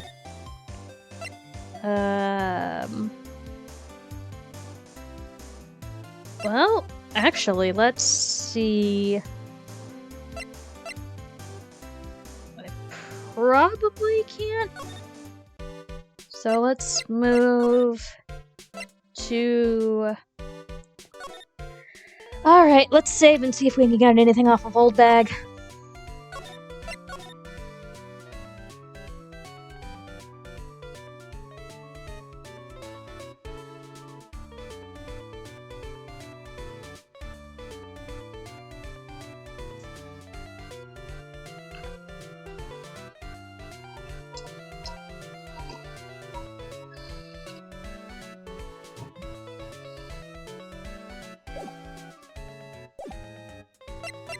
Alright, old bag.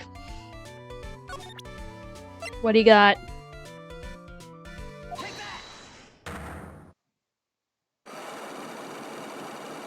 How many? 1, 2, 3, 4. Okay, so there. I think both of them are 4, so let's see if we can get anywhere with it. What? You witnessed?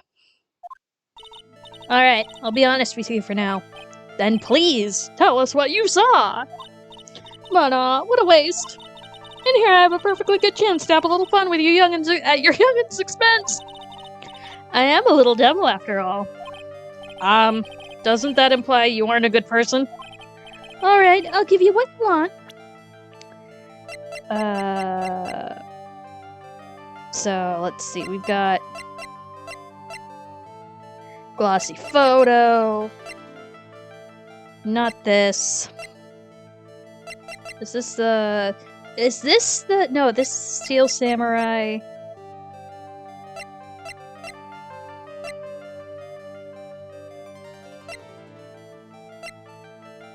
Okay, I need something else.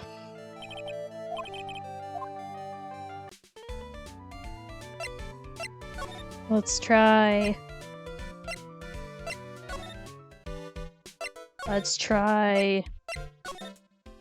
Oh, okay. Is he not here anymore? Visitor's room? Ah, the lawyer dude. So what did you find out? I'm still in the middle of investigating, I see. But I've already told you everything I know, dude. Let's see what else... yeah, okay, it's clear again, so talk to me. Can you tell me about your activities last night?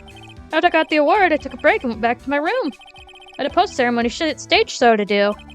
So I was in a Nicholas Samurai costume, and you were alone the entire time. The manager was running around being busy, so yeah. Because the press conference you were supposed to hold after the show. Told you, dude. I have no idea about any press conference, alright? That's strange. I thought the Nickel Samurai was going to confess something. Anyway, when I was leaving my room, that's when I noticed it was kind of noisy. Swore I was already dead by that time. Yeah, that's why I gathered anyway from my manager. Beginning to gather that this guy can't do a thing on his own. That's when the detective in green coat showed up. Searched me, and then, what did the blue... okay, yeah, we do know this. But we're doing it again. You and the victim? What sort of... That's got nothing to do with anything, dude. Man, with that face of his, you can't even tell he's the same age as me. Yada, yada, yada, yada, yada, yada, yada. Okay.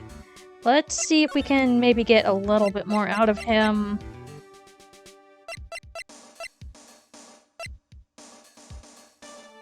Oh, this might... What do you think about this article? Were you talking about her thing with Juan? I always thought she was a bit careless in the way she handled it. And that's it? That's it!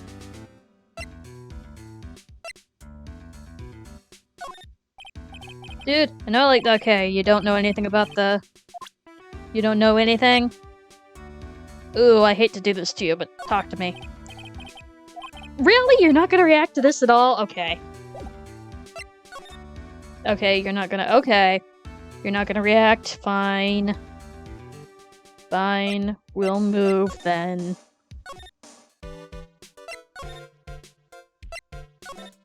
Okay, so we don't have enough for you, so I guess the next best thing would be to move and talk to the manager. Oh, excuse me. Sorry, Gumshoe, wrong room.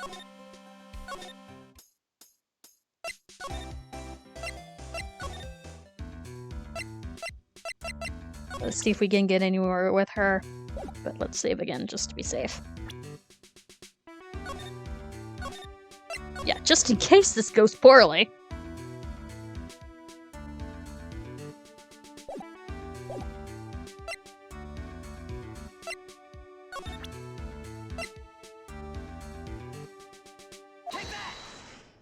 Alright, so how many walks do you have? 1, 2, 3, 4. Okay, let's see if we can get anywhere with her. Motive for murder. I was Juan Corda murdered. If you ask me, I think you know the reason he was killed. Why are you hiding things? Don't you realize you're putting Mr. Ngar's life in danger by your actions? Why do you ask questions for which I have no answers? The truth is, I was not that close with Mr. Korda. Lie? You were not that close? That's right.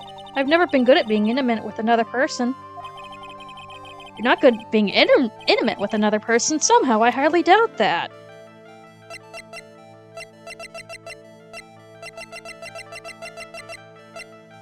Oh no, don't get stuck. Okay. You and Mr. Korda had an intimate relationship, did you not? Silly third-rate tabloid article. You couldn't have half your wits about you. You wouldn't believe in such rubbish. Well, it seems quite a few people have already bought into the story.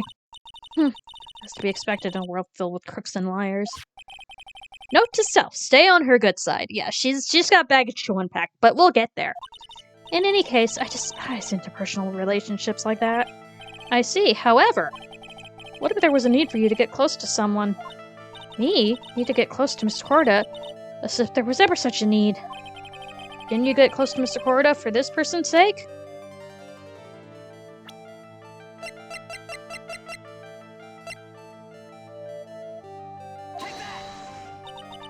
Do you really still not understand? What? It's not my nature to enjoy doing things for others. But you're a manager. It's called a job. I'm in charge of Mr. Engard the Star, not Matt Engard the man. Oh. And you're not my client. Oof! Is this my subtle hint to go? Yes. But I know you must have had a need to get close to the victim. Let's see.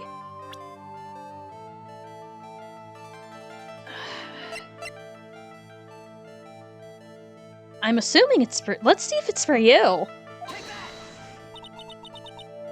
No. Okay, so I'm missing something. So, off we go.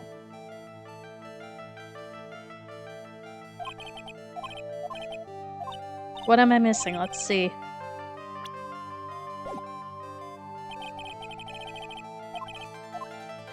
Alright. Little time warp.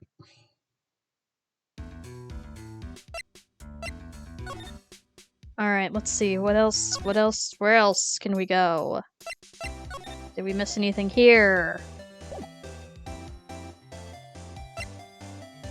We need to present anything. I honestly don't want to give her any ammo, but let's see. Okay, so let's go to... Let's talk to Gumshoe, maybe? No, okay. Let's see if there's more we can unlock.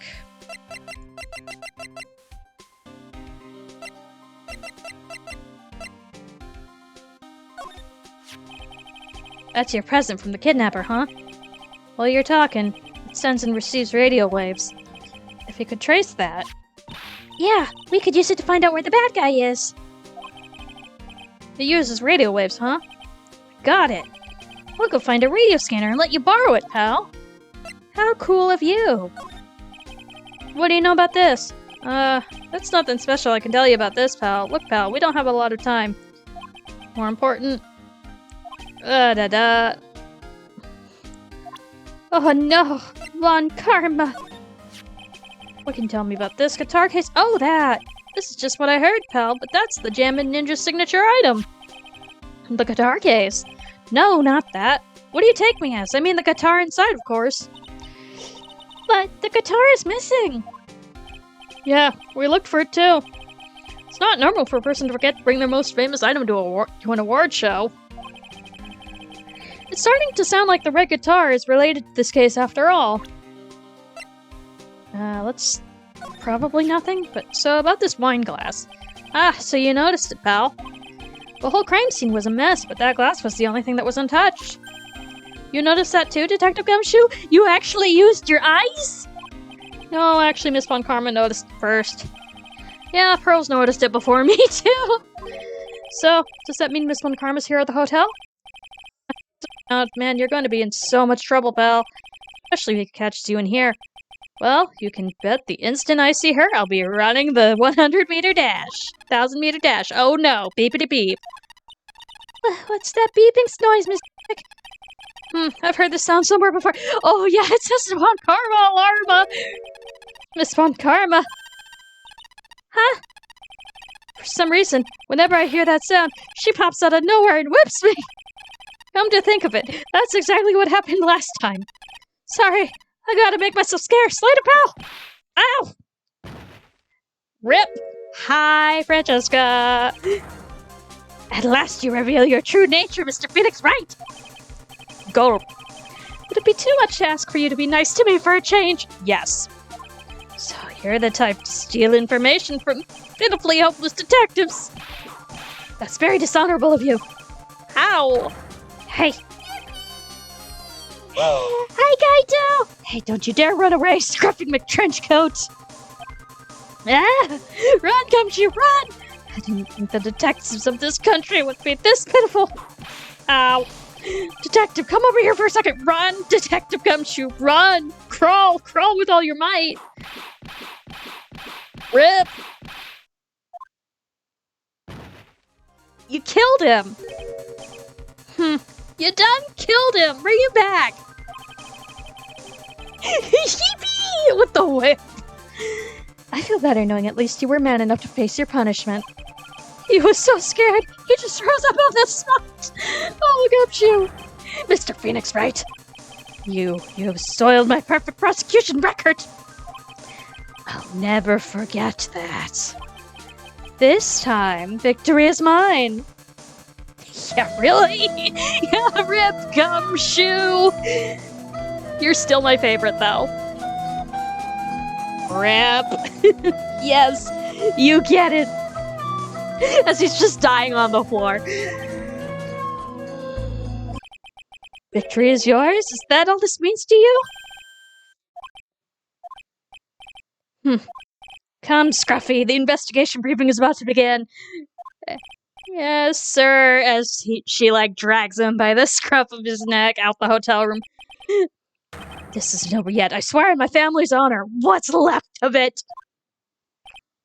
Oh, what did you throw at me now? What's this? Well, I guess this means I gotta get back to the precinct now, pal. If you ever need me, come down to the criminal affairs department, alright? We love Gumshoe.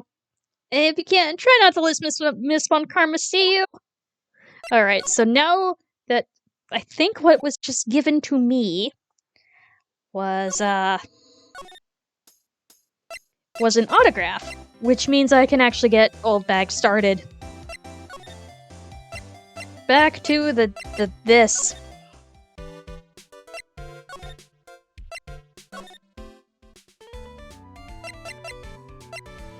Alright, let's actually see what this is. Not that. Did I not pick it up? Phoenix! When something's thrown at you, you should probably pick it up. Back to the hallway. Back to the room. Back to the examining what was just thrown at you. Phoenix, come on. Mr. Nick, what's this piece of paper? To my darling Aww. It's called an autograph. Paper's got Mr. Corrida's name written on it, so it's his autograph. I can't read it at all. Yeah, it's very cursive-y. To be honest, I've never seen writing that looks like this. Ah, it's a special way of writing called cursive. Ah, yeah, it is cursive, okay. Look here, see how it says, "To my dearest Wendy," in more normal letters here? This is sloppy, unreadable writing. It's crazy and cruel to give this to someone. Hold on. Wendy? I've heard that name. Who could it possibly be? Alright, no, this is totally for Old Bag. Let's go.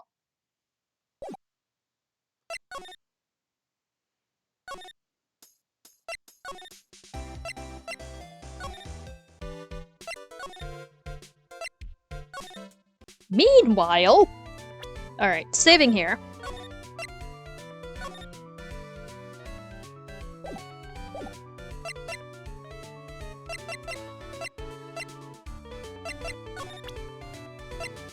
Present! Alright, let's get this started.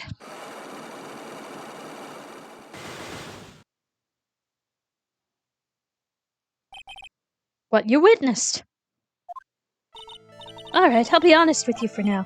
Then please tell us what you saw, but what a waste. And here I was, is a perfectly good chance to have a little fun at your youngin's expense. I am a little devil after all. Doesn't that imply you aren't a good person? Alright, I'll give you what you want.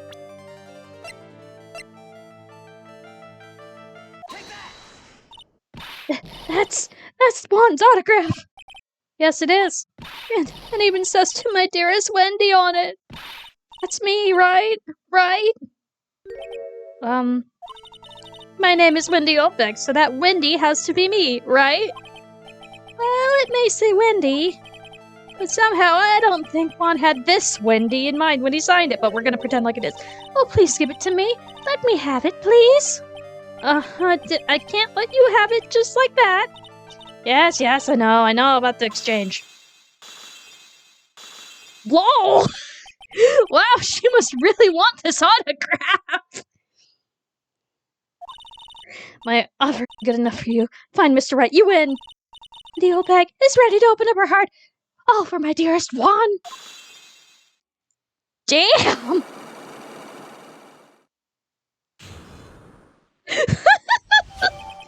Autograph given to Wendy Dearest!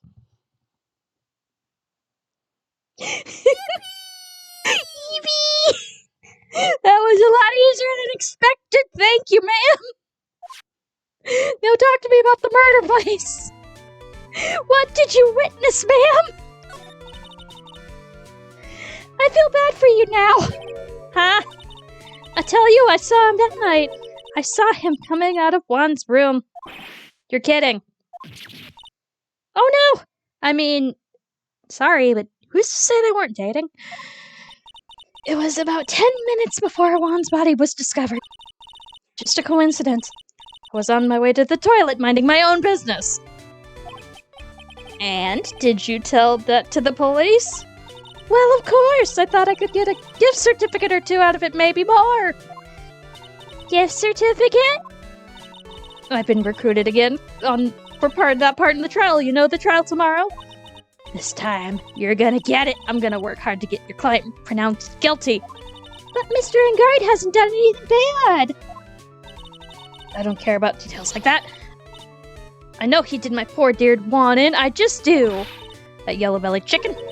A yellow-bellied chicken? I wonder what that would look like. I trust my senses. I know when someone did something bad, and I say he did it. What did Mr. Engard even do to her to deserve this?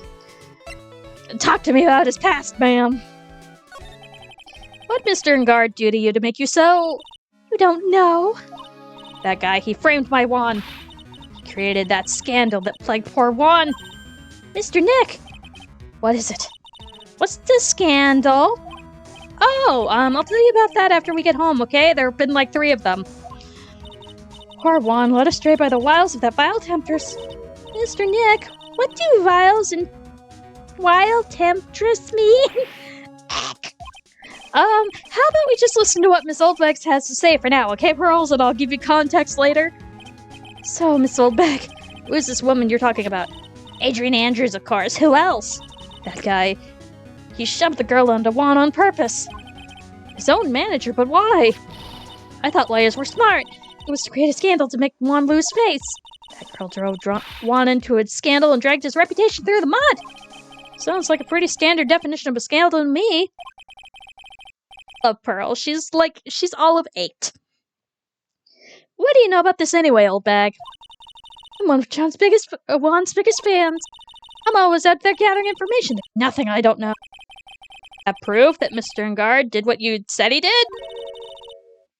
Next week's issue of a certain magazine says so. Ugh, of course. A tabloid. Next week. Doesn't that mean something people don't know about yet? Why would Miss Oldbag have information like that? Where did she get it?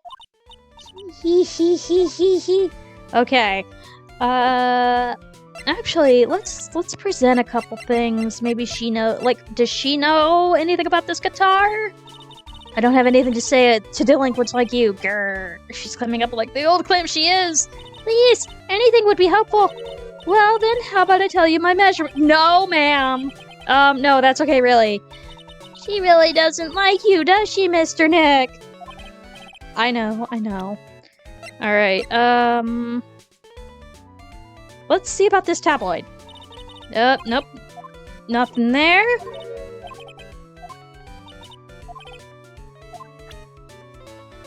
Alright, do we have anything else?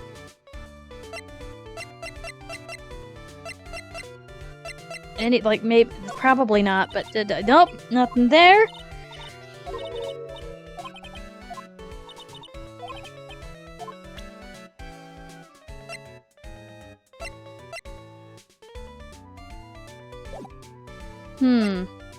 So let's move. And let's go move detention center. Yeah, okay, so let's present. But we already tried that and he didn't know anything about unless. Oh yeah, no, did he? No? He didn't say anything else. Okay, let's see where else we might need to go. Well, let's try criminal affairs. March 21st, Police Station, Criminal Affairs Department.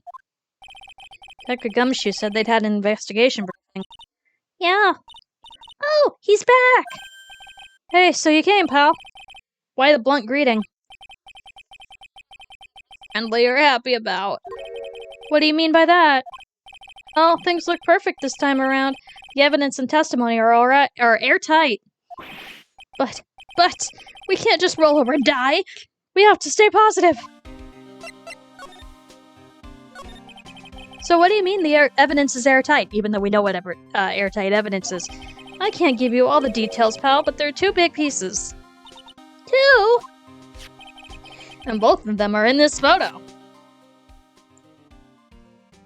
Oh, okay. First is the button that's missing from the victim's chest. Yeah, that's a big button. To be fair, I thought it was like just a regular button, but no, that's a big honker over there. That's the button that you found during your body search of Mr. Enguarde? Yep, found it in the folds of the Nickel Samurai's special pants. And the second one is? The knife in his chest, pal. The fingerprints on the knife in his chest, to be exact. Fingerprints? Whose are they? You didn't even have to ask, little missy. It's obvious. They're Matt Enguarde's. Tomorrow's trial. Talk about being stuck between a rock and a hard place. Airtight testimony. So what about this airtight testimony? What's that old secretary security lady, Miss Oldbag? I thought so. What do you mean, you thought so? Did she tell you something, pal? Well, I've been told her not to open that mouth of hers and blab to anyone, and she did it anyway. Her blab knob is stuck on 10, and there's no turning it down. Trust me. Yeah, well, Miss Oldbag saw it all, pal. She saw Mr. Enguarde come out of the victim's room around the estimated time of death. No way! Can we present anything else? I don't think we can. Well, let's see if,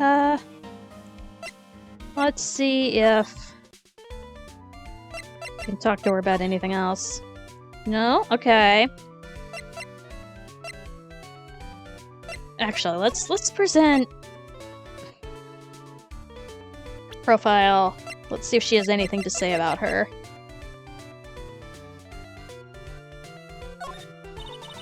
Don't have anything to say to... Okay, nothing? Nothing? Okay.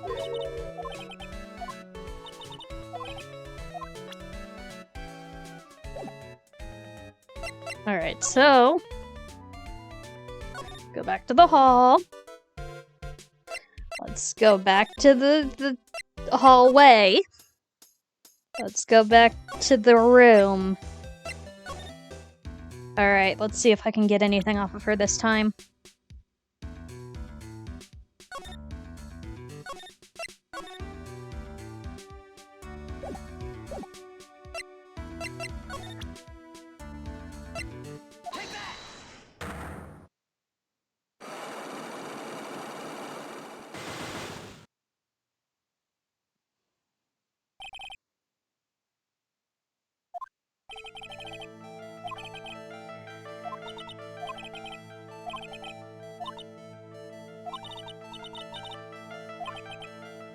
Okay, not that close.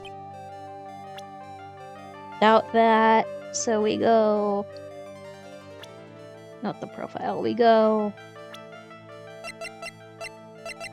Tabloid article.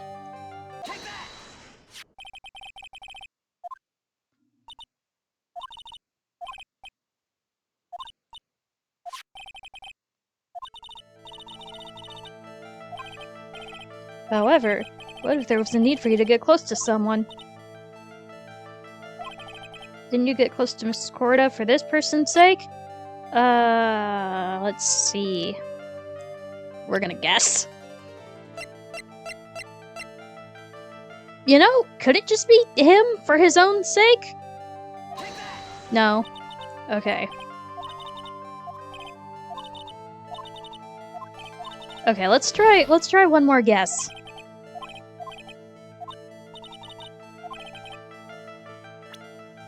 My other guess is actually her, so let's see if this is it. Nope. Okay.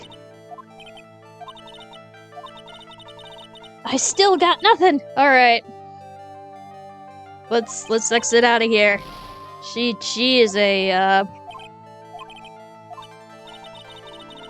Let's run out of here. Run out of here. Out.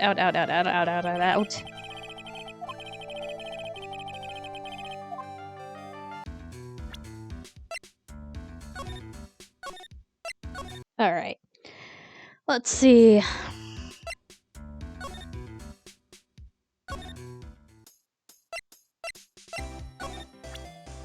Let's see.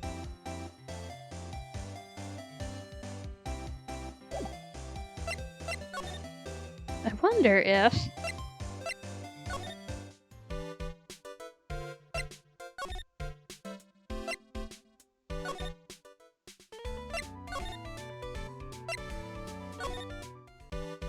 Let's go back to the detention center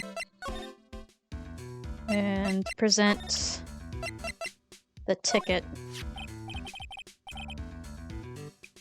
Dude, I told you I don't know anything about that press conference. I leave that kind of stuff to my manager. This is harder than pulling bass from a river. Alright. So, let's talk about her then. That's my manager. Did you meet her? Yeah. What do you think? Strong woman, right? She takes good care of me. You're such a mama's boy. Alright, do you have anything to say? No? Well, then let's do a little bit more presenting.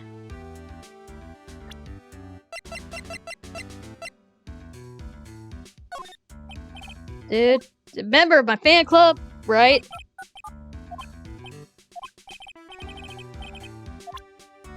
Let's try...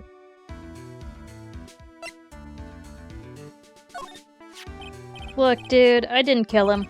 I mean, the Nickel Samurai and the Jamons kicked this Jamon Samurai's ninja's butt, right? So it's not like I felt threatened by the likes of him. Being rivals sounds like a sad way to relate to another person. Yeah.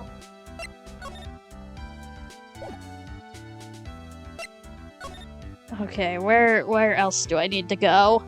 Alright, hold on while I look something up real quick, because I am slightly stumped! Did that. Did that.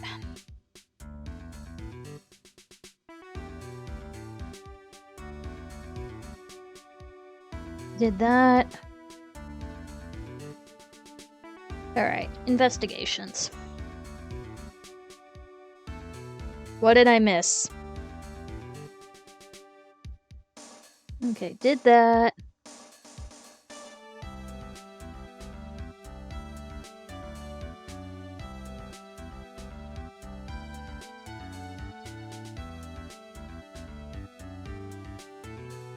Checked that. Okay, got that.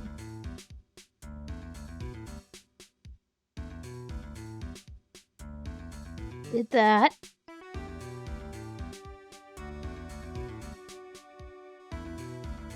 Uh-huh. Okay, got that. Okay, did that. Got that.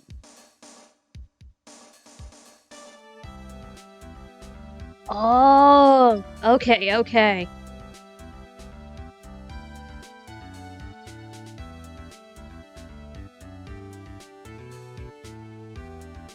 Thank you, guide. I would have missed that.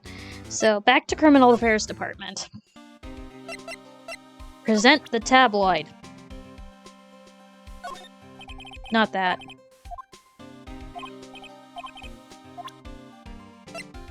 Present the tabloid. We're pretty interested in this bit of gossip ourselves. A scandal with Mr. Korda, but why? Well, 2 years ago, a woman committed suicide. Suicide? Her name was Celeste Impax.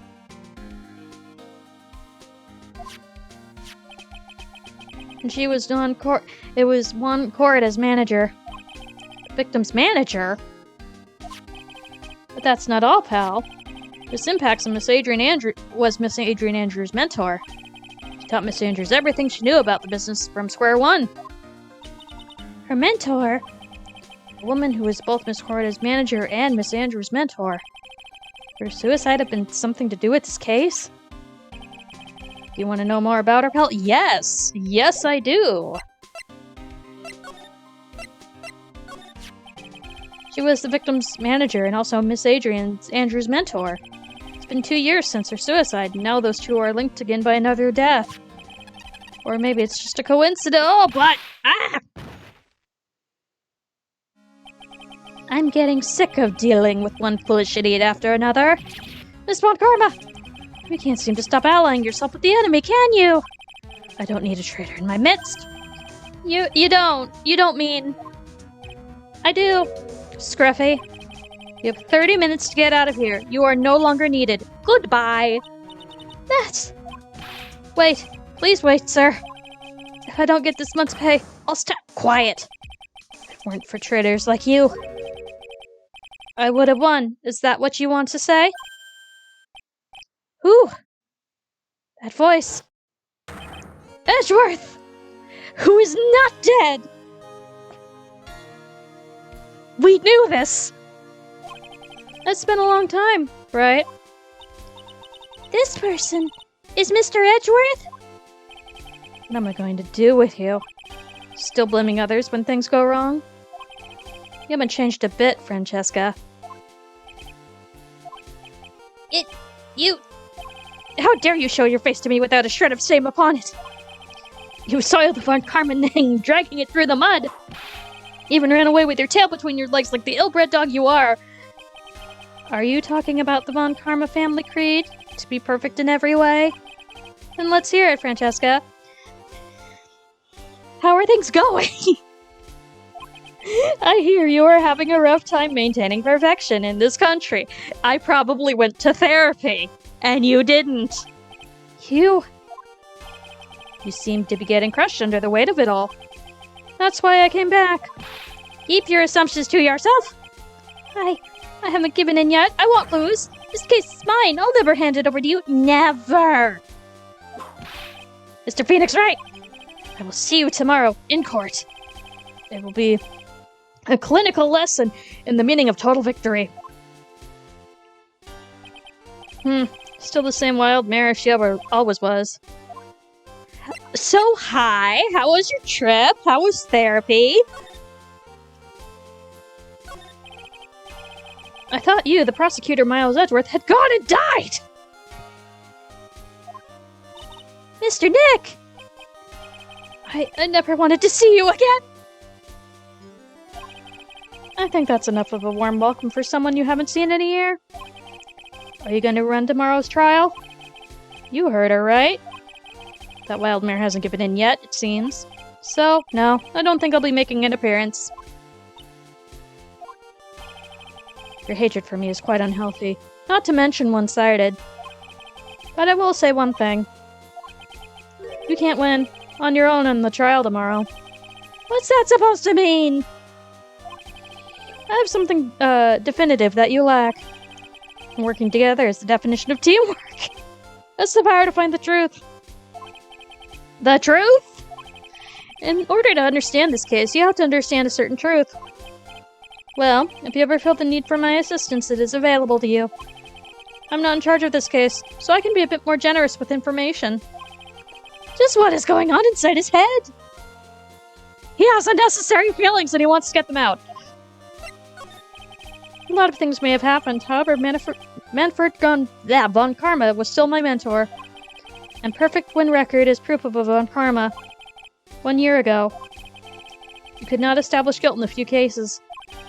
And those losses were the reason you suddenly disappeared from the prosecutor's office? Did you leave because you had lost your perfect win record? No, I needed therapy. I think your motivation for prosecuting trials was so selfish. It'd been better if everyone it'd been better for everyone if you never came back from the dead, Edgeworth. Okay, clearly you've got some unresolved issues here, Phoenix. I see. Then let me ask you something.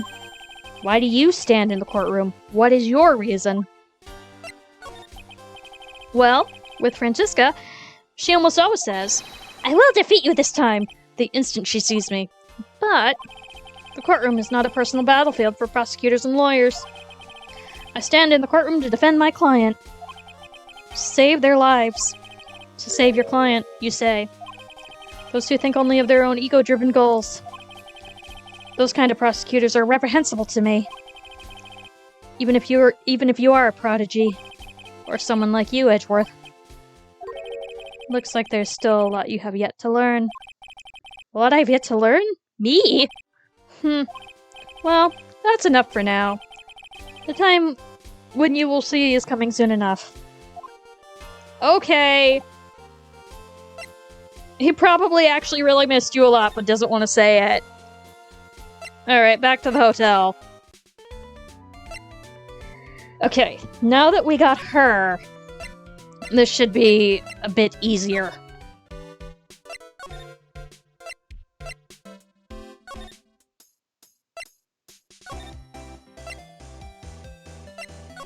Alright. Oh, she moved! Okay. Looks like Miss Andrews isn't here. That's not good. I still have a few questions I want to ask her. Has the slight clock on her heart, right? Well, we don't have much of a choice. I guess we have to come back later.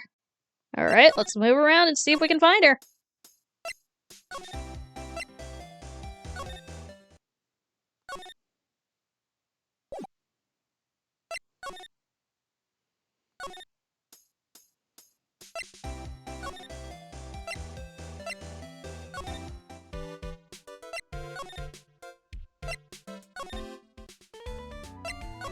Okay, guess not.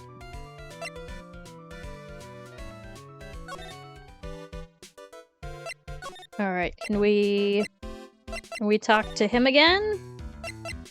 Can we present her? Does he know anything about the her? What's wrong? How much do you know? What do you mean, how much? Mr. Lawyer, I may be your client, but I hope you will keep yourself out of my personal life. No, I would never. Now, if you'll excuse me. I have a lunch appointment I have to keep. Sir, you're in the detention center. You can't go anywhere. You're in detention! Who in the world are you going to eat with? The security guard that's right over there! Mr. Nick. The Selects Impacts lady. Now, I get the feeling she's a very important person in all this.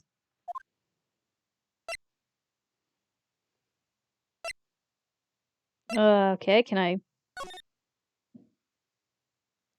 Okay, does not want to talk about that.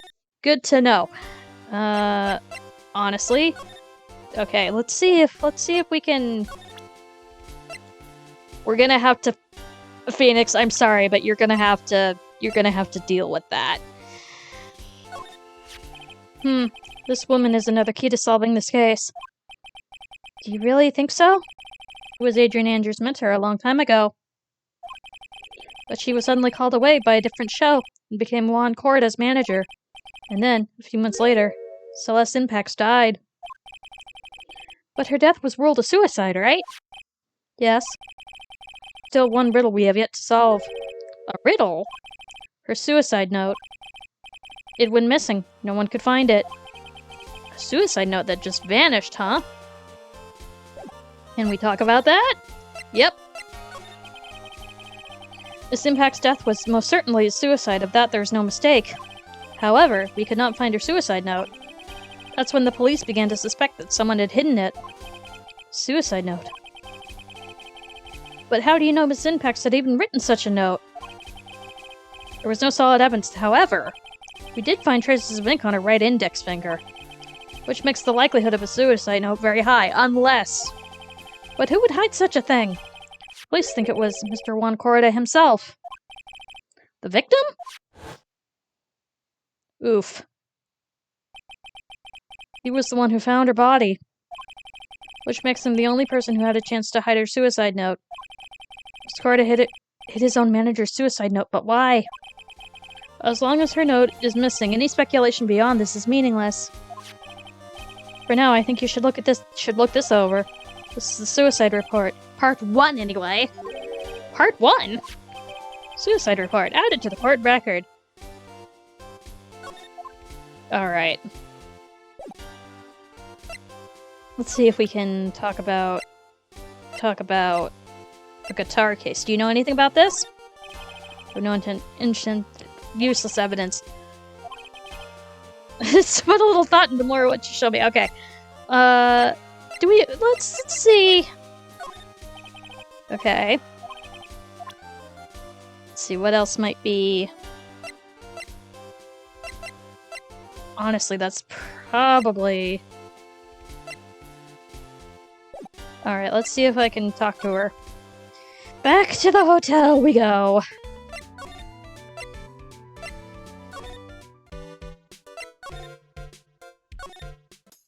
Ma'am, are you back? Ma'am?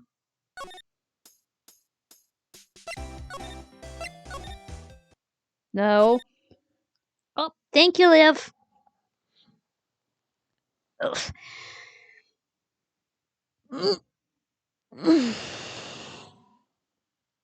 Alright, where are we going now?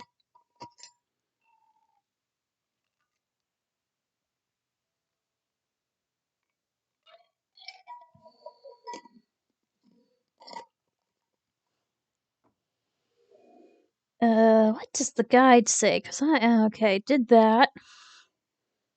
Blah, blah, blah. Did that.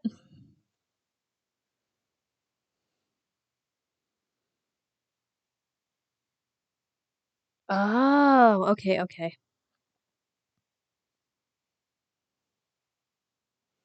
Okay, I need to talk to Edgeworth again.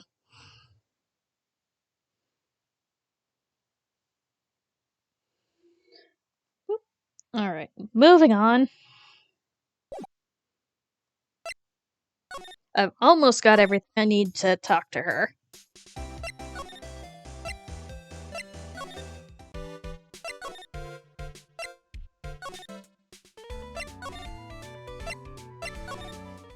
Hi. So he wants to see this, so that's what we'll show him. I don't like to look through reports. I like suicide reports even less. Worst of all, the reports that have multiple parts like that one. That has two. 2 parts. What you just handed me is the first part of this report. Here's the second part. The second part of the report is about an attempted suicide. The attempter's name. It's Adrian Andrews. Miss Andrews? What did she do? She tried to kill herself. She doesn't seem like the kind of person to try to kill herself, though. You think she's a strong career woman? That's just what she wants you to think. Adrian Andrews. She has a certain secret she's always trying to hide. A secret? Her dependent nature. That's what she's really like on the inside. Miss Andrews dependent? Talk about the exact opposite of what the woman is. Okay, so...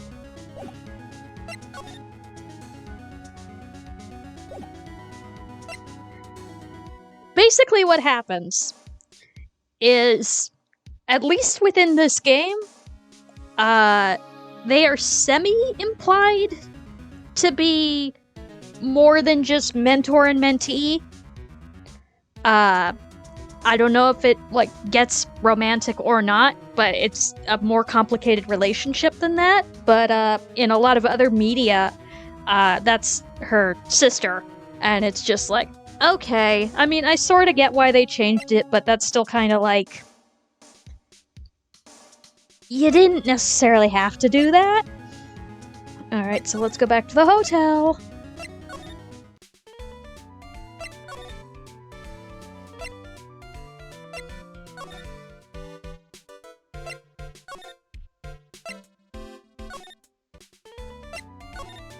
Let's go back to the hallway.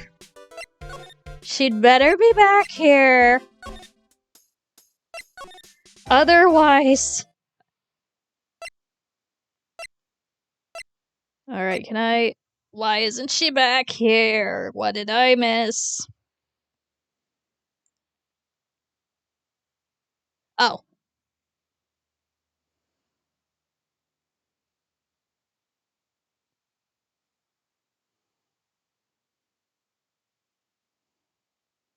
Okay, so maybe I need to...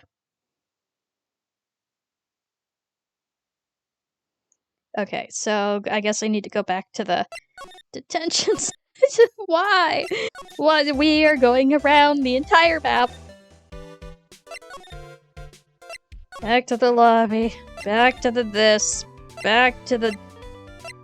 back to the this. Back to the detention center.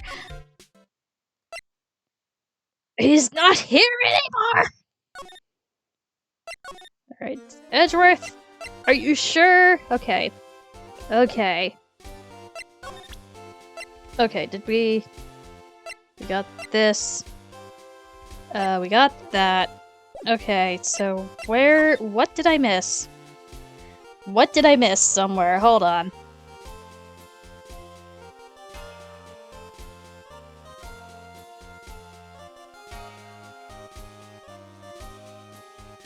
Okay, did that.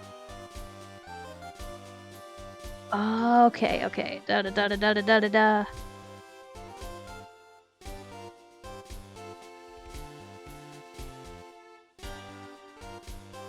Okay. So... Doc. So actually, let's present her profile real quick, see if that gets us anywhere. Adrian Andrews. She holds a large secret within herself. A secret? You can't help but feel this whole case revolves around her. Yeah, so we established that this woman's another key to solving this case. Do you really think so? She was Adrian Andrews' mentor a long time ago, but she couldn't suddenly da da da da da da da da da da da da.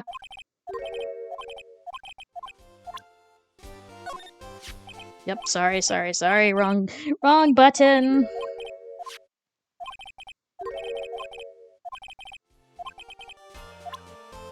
So let's go back to the evidence real quick. I mean, I know we did this, but we'll do it again.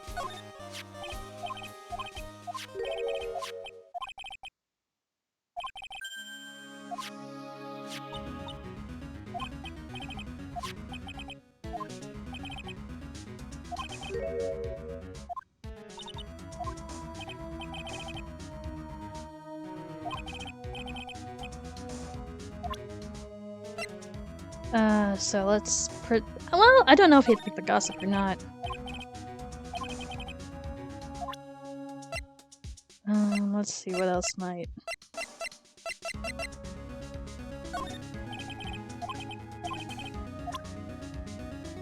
Okay, so...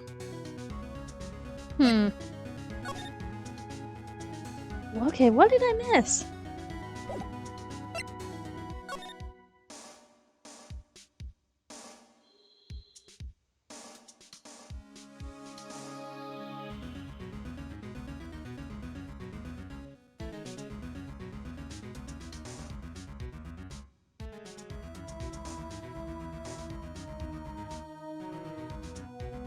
Okay, now we talked about that, I think.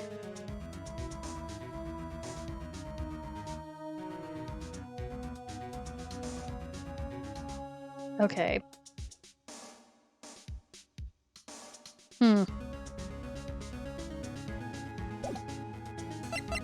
Alright, what am I missing?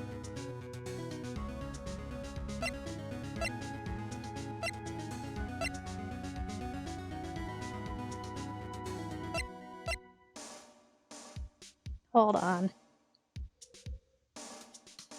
Right, okay, did that. Okay, Edgeworth.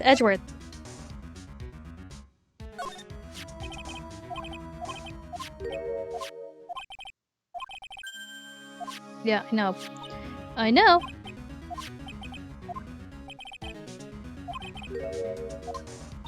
Right.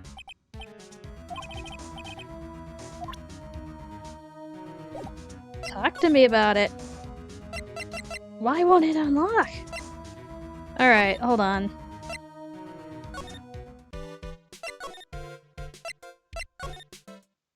Okay, he's not here.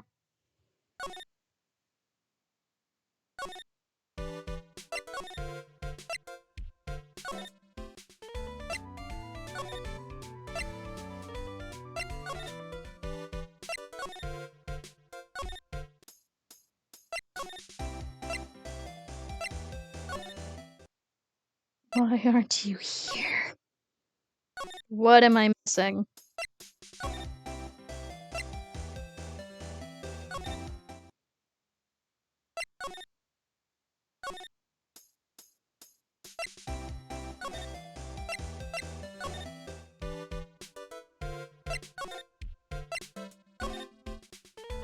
Actually, wait. Will, do you know anything about this? Not this. About her. Honored you're asking me, but I have no idea who this person is. Sorry. It's okay, you don't have to apologize. Okay, never mind.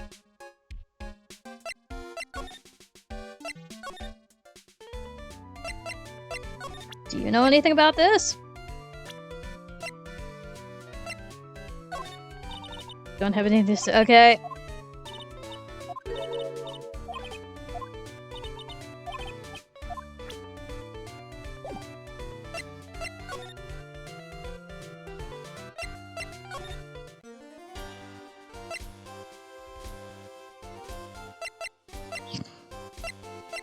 What am I missing? Cries.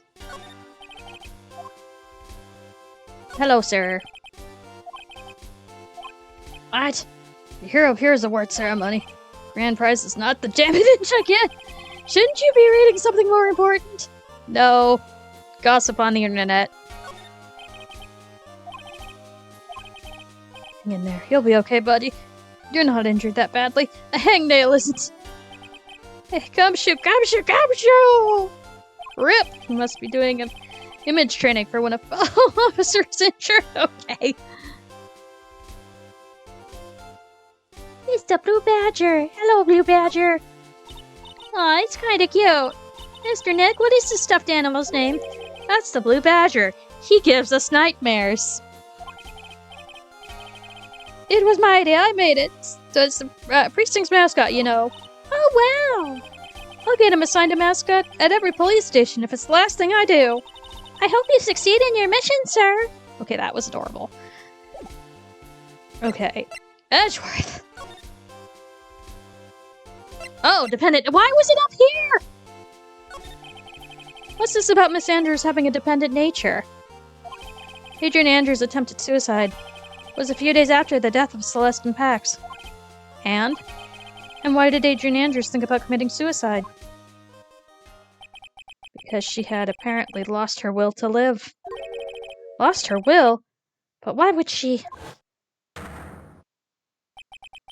Her pillar of strength, her mentor Celestine Pax, was gone forever. That's why. Why would that? Is this what they call following someone to the grave? After her attempted suicide, Adrian Andrews started attending counseling sessions. She's someone who needs a person with whom she can trust absolutely. And once she finds that person, she'll do anything she can to keep them near. Without such an anchor in her life, her crippling anxiety stifles her ability to live. Yes, and that's the nature of her dependency on others? Yeah, that's usually what codependency kinda is. When Celeste Impact suddenly committed suicide, the world before her turned pitch dark. That's according to Adrian Andrews herself. Then, that means her super confident attitude. It's all a facade. Or a facade. However it's pronounced. She's only copying her mentor's behavior to hold herself together. How terrible. Thank you! So yeah, usually the new stuff is at the bottom, you jerk. Okay, now we trek back to the hotel.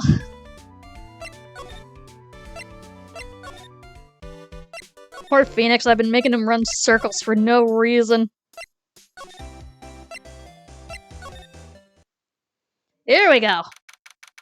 Deadwater Hotel. Ingard's hotel room. Oh, Miss Andrews is here. Talking with someone. That's Francesca Bonkarma. Miss Bonkarma? What are you doing here? Well, you see, I'm his lawyer, so you've got some nerve following me around. Following you? That's you, Miss Bonkarma. You're the one doing the following. Pearls? You're always following after that detective with the little beard. Me? Following after Scruffy? Don't make me laugh. Let me show you something interesting, little girl. Oh, he found his Bonkarma detector! What is that? An electromagnetic receiver. I planted a tracking device on that detective. And with this, I know that fool's every move. So that noise we heard was this receiver. I feel really sorry for the poor Detective Gumshoe now. Yeah, no, he didn't even know he was being tracked. Now then, let's stop wasting time. Adrian Andrews. Yes? Think hard about what we just discussed. Understood? Alright. What were those two talking about? Miss Andrews, she seems a little dazed, doesn't she? Alright. Let's get this over with.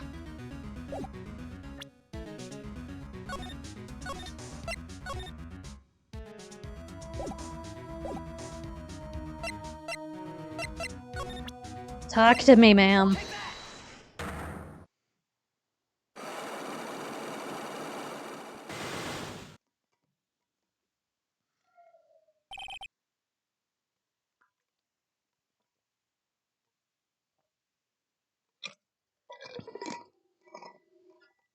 Motive for murder. For real this time.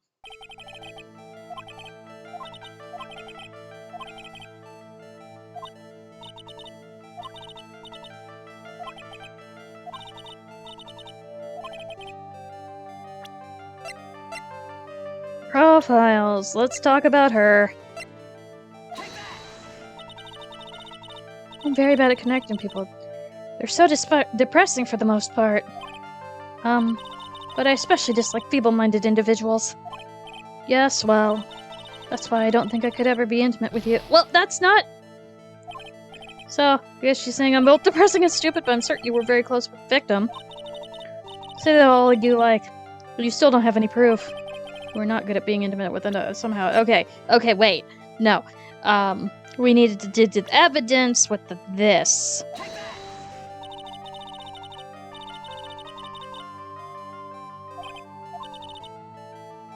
Okay, didn't we?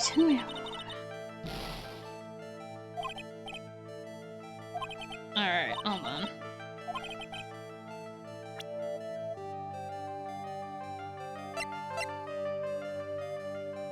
Didn't we already try this?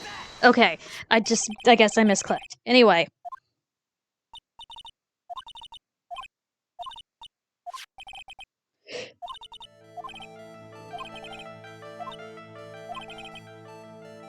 Didn't you get close to him for this person's sake? This person is... her.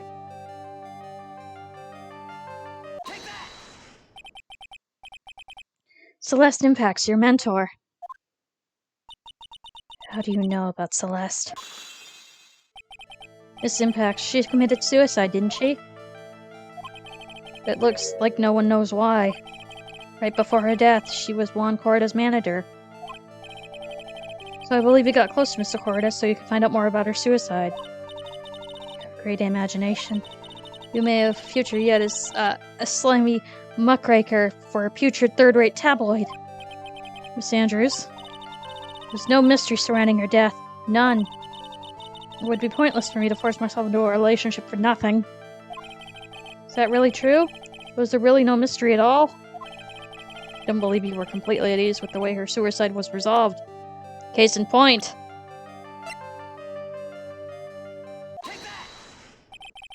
Miss Impact's suicide note was never found, was it?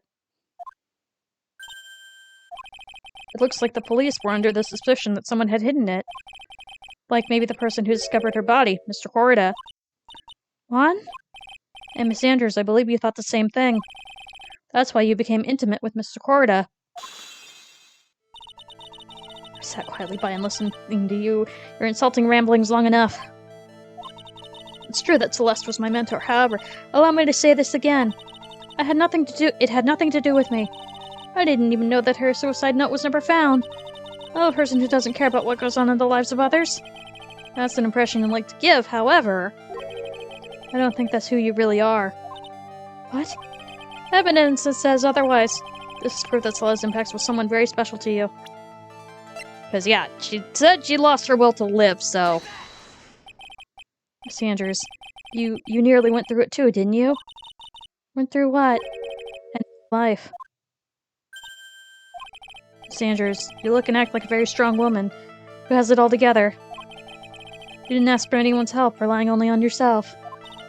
Yes, I've been very independent ever since I can remember. However, that's all just a lie. A facade and/or facade. You've always searched out people on whom you can depend on. You were dependent on Miss Impacts, weren't you? Which is why, when she passed away, you lost everything you had. Stop. And Celeste passed away so suddenly, like that. I died a death of my own, but no matter how hard I tried, I couldn't stop thinking about what had become of her note.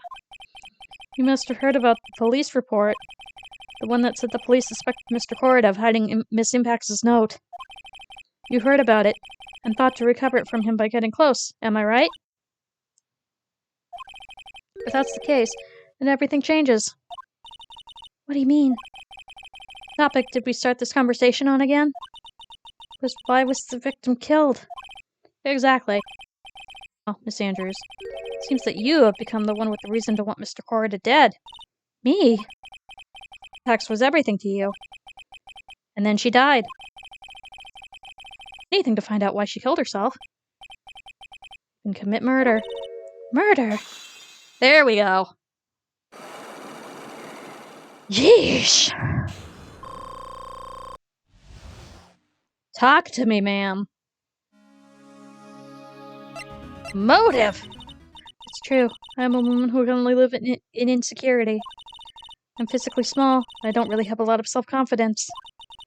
I pushed against all that, though. I tried to live strongly. I never wanted anyone to find out the truth. Miss Andrews. It's one thing. It's the one thing I wanted to take with me to the grave. It was my secret. Mine and mine alone.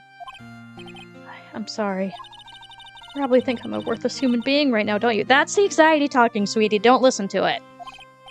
Please, Miss Andrews, all I want to know is the truth. After Celeste passed away, I heard that someone had hidden her suicide note.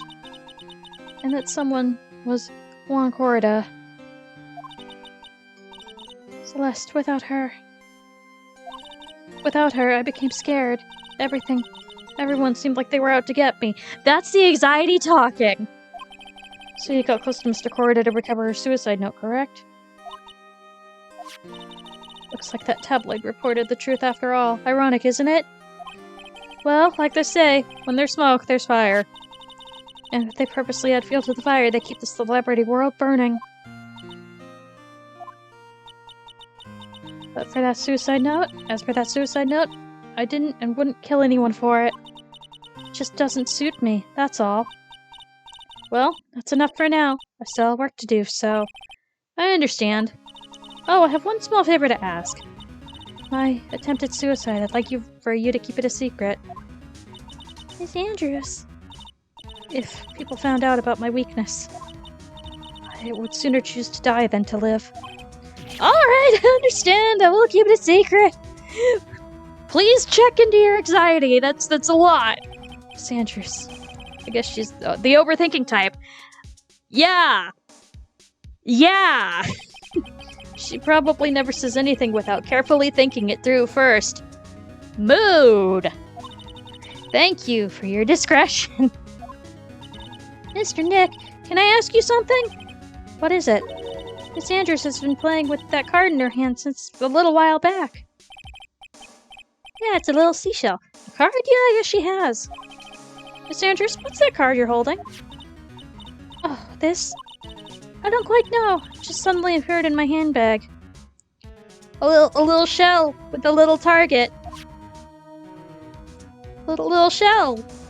It's harmless. What's this? It looks like a seashell? That's what it looks like, doesn't it? I honestly don't remember owning this card. I wonder where I picked it up from. For not remembering something clearly sounds like it would be a rare occurrence. Well, I must be off. I leave Mr. Garden in your capable hands. Alright. Back to the hallway. Okay, March 31st, Gatewater Hotel, hallway. Well, I think we've gathered about all we can. About Mystic Maya, is she alright? Oh, girl, she looks so worn out by all this. She hasn't slept at all, and has been walking all over the place with me today. Carry the child. What's wrong, Mr. Nick? Let's go back to the office for a little while. You're really tired, right? Oh no. I'm okay, really. I'm fine. I really am. Pearl, you need a nap. Look fine to me. Alright, let's move. Let's move. Let's move.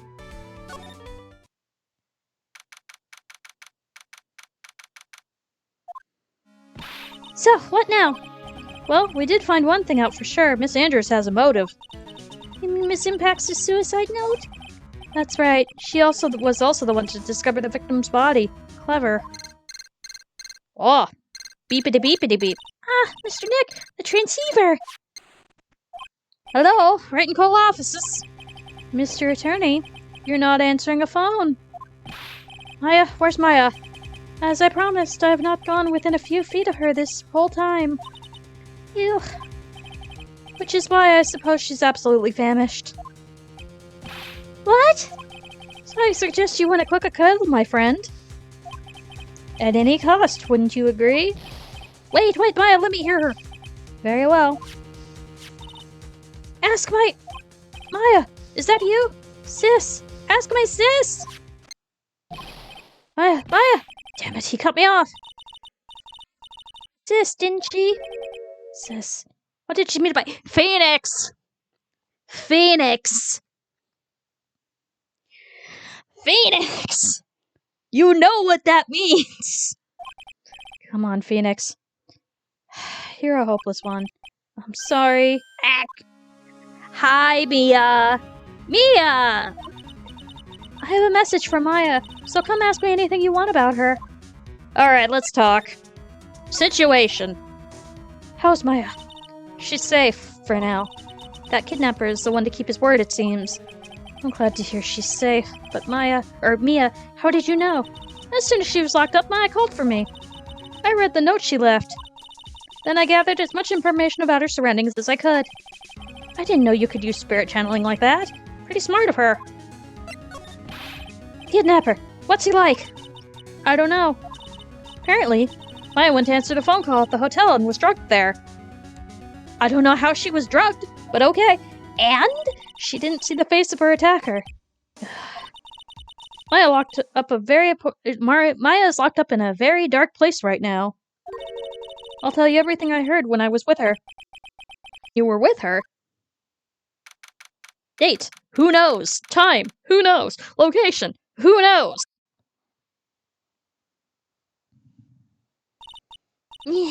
I'm starving. I could really go for some apple pie. I mean, at a time like this, sweets are the only way to go.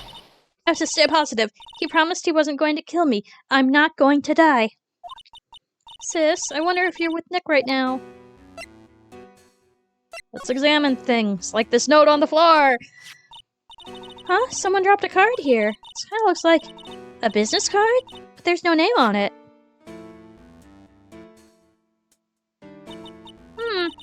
It's a picture of a seashell, I think. What a strange card.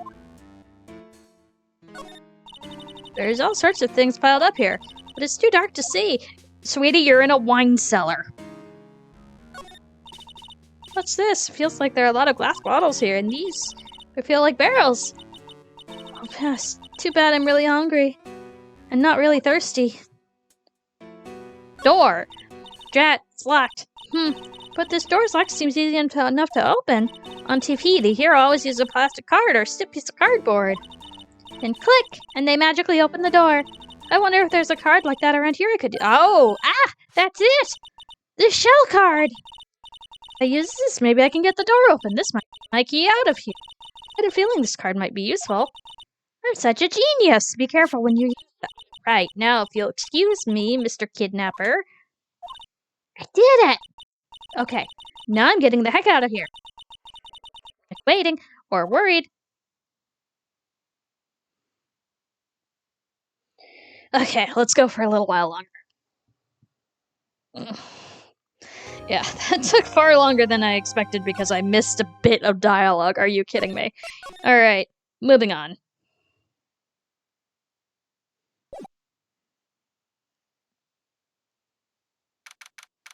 March 22nd, 9:47 a.m., District Court, Defendant Lobby, number 3. Adrian did it? That's what it looks like. Dude, no way! That woman couldn't do anything like that. In court today, there will be a mountain of evidence that will implicate you. A mountain of evidence? I'm certain there's someone out there trying very hard to pin this whole thing on you. Please, Mr. Lawyer, dude, like I said yesterday, I am refreshing like a spring breeze, alright? I don't do the murder stuff. I can't let any sort of scandal ruin that. I understand. Well, it's almost time. Mia, you must get a complete acquittal today. I know, but I can't focus on my situation right now. Or Pearl's either. Yeah, Pearl probably hasn't slept. No matter what, I have to focus on winning the case by the end of today. Indeed. Well, let's get going. It's him. This is right. Good morning. This is it, Mr. Attorney. The day of the trial. Oh, yeah, she's unharmed, right? Well, when I checked on her earlier this morning, she seemed a bit, how shall I say, tired. Don't worry, people don't die that easily. Besides, what you really should be concentrating on is winning today's trial. For my sake as well as yours, you must win today's trial. Which is why I sent you a little present this morning.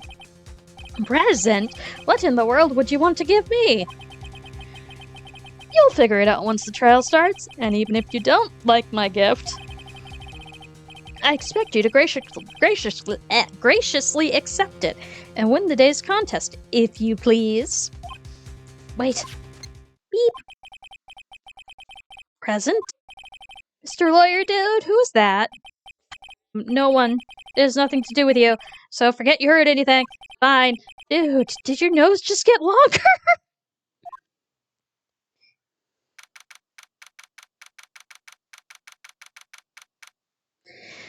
March 22nd, 10 a.m., District Court, courtroom number 3.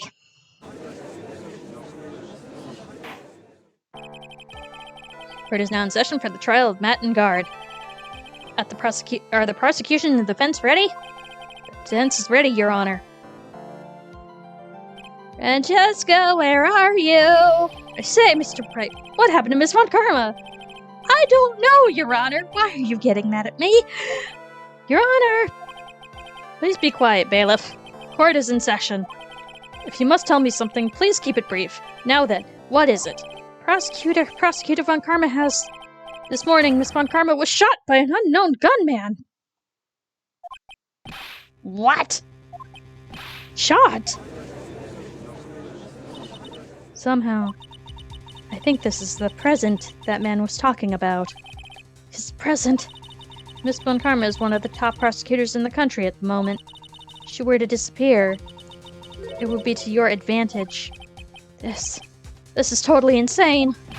Miss Von Karma, is she alright? I don't have that answer.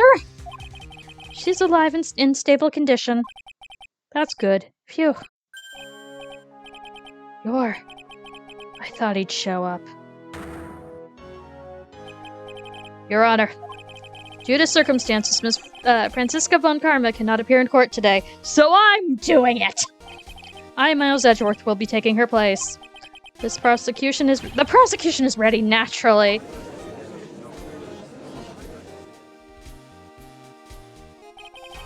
Miss Von Karma was shot in her right shoulder and is currently undergoing surgery, and is probably furious about all of this.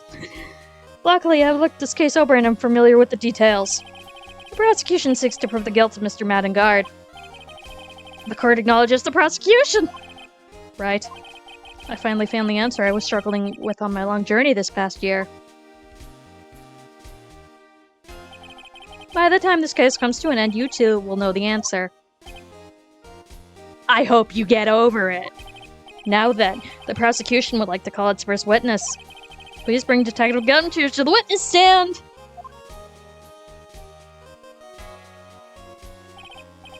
Witness, your name and occupation? My name's Dick Gumshoe, sir. I'm a detective down at the precinct, for now. For now, after this trial's over, I'm supposed to turn my badge in, sir. Detective Gumshoe. Prosecution has no need for a depressed witness. Lift your head up and face forward like a proud officer, Detective Dick Gumshoe. Yes, sir. Now, let's have your testimony. If we want to explore the various facets of this case, we must start with that. Get ready, Phoenix. This is going to be one very rough fight. Yeah, it would have to be with Edgeworth as my opponent. The answers he was struggling for. Interesting. Show me this answer you finally found, Edgeworth. Bare facts of the case. This murder happened after the Hero of Heroes award ceremony, sir. Victim, Juan Corda, was found dead in his hotel room. After looking into the cause of death, it was believed he was definitely murdered, sir. At first, we thought there was something suspicious about the empty guitar case. However, we later found out that the guitar case had nothing to do with the murder. Oh, we are so pressing that. After the award ceremony ended, the victim was alone in his room? Yes, sir. Both victim and defendant were alone in their rooms, sir. I see, Mr. Wright. You may begin your cross-examination. Bare facts of the case. Okay, saving. And sipping.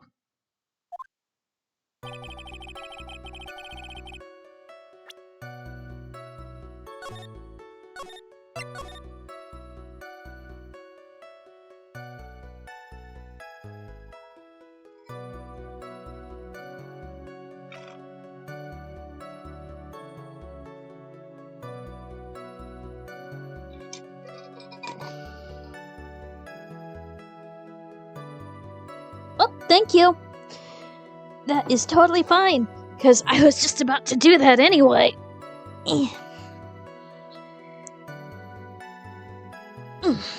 Alright. Let's get this started. Welcome back, Soul. Okay, that's probably fine. Should probably press that. Give me more details, Gumshoe. The person who discovered the victim's body was Adrian Andrews, correct? Oh, well, good. I'm glad you took a nap. Yeah.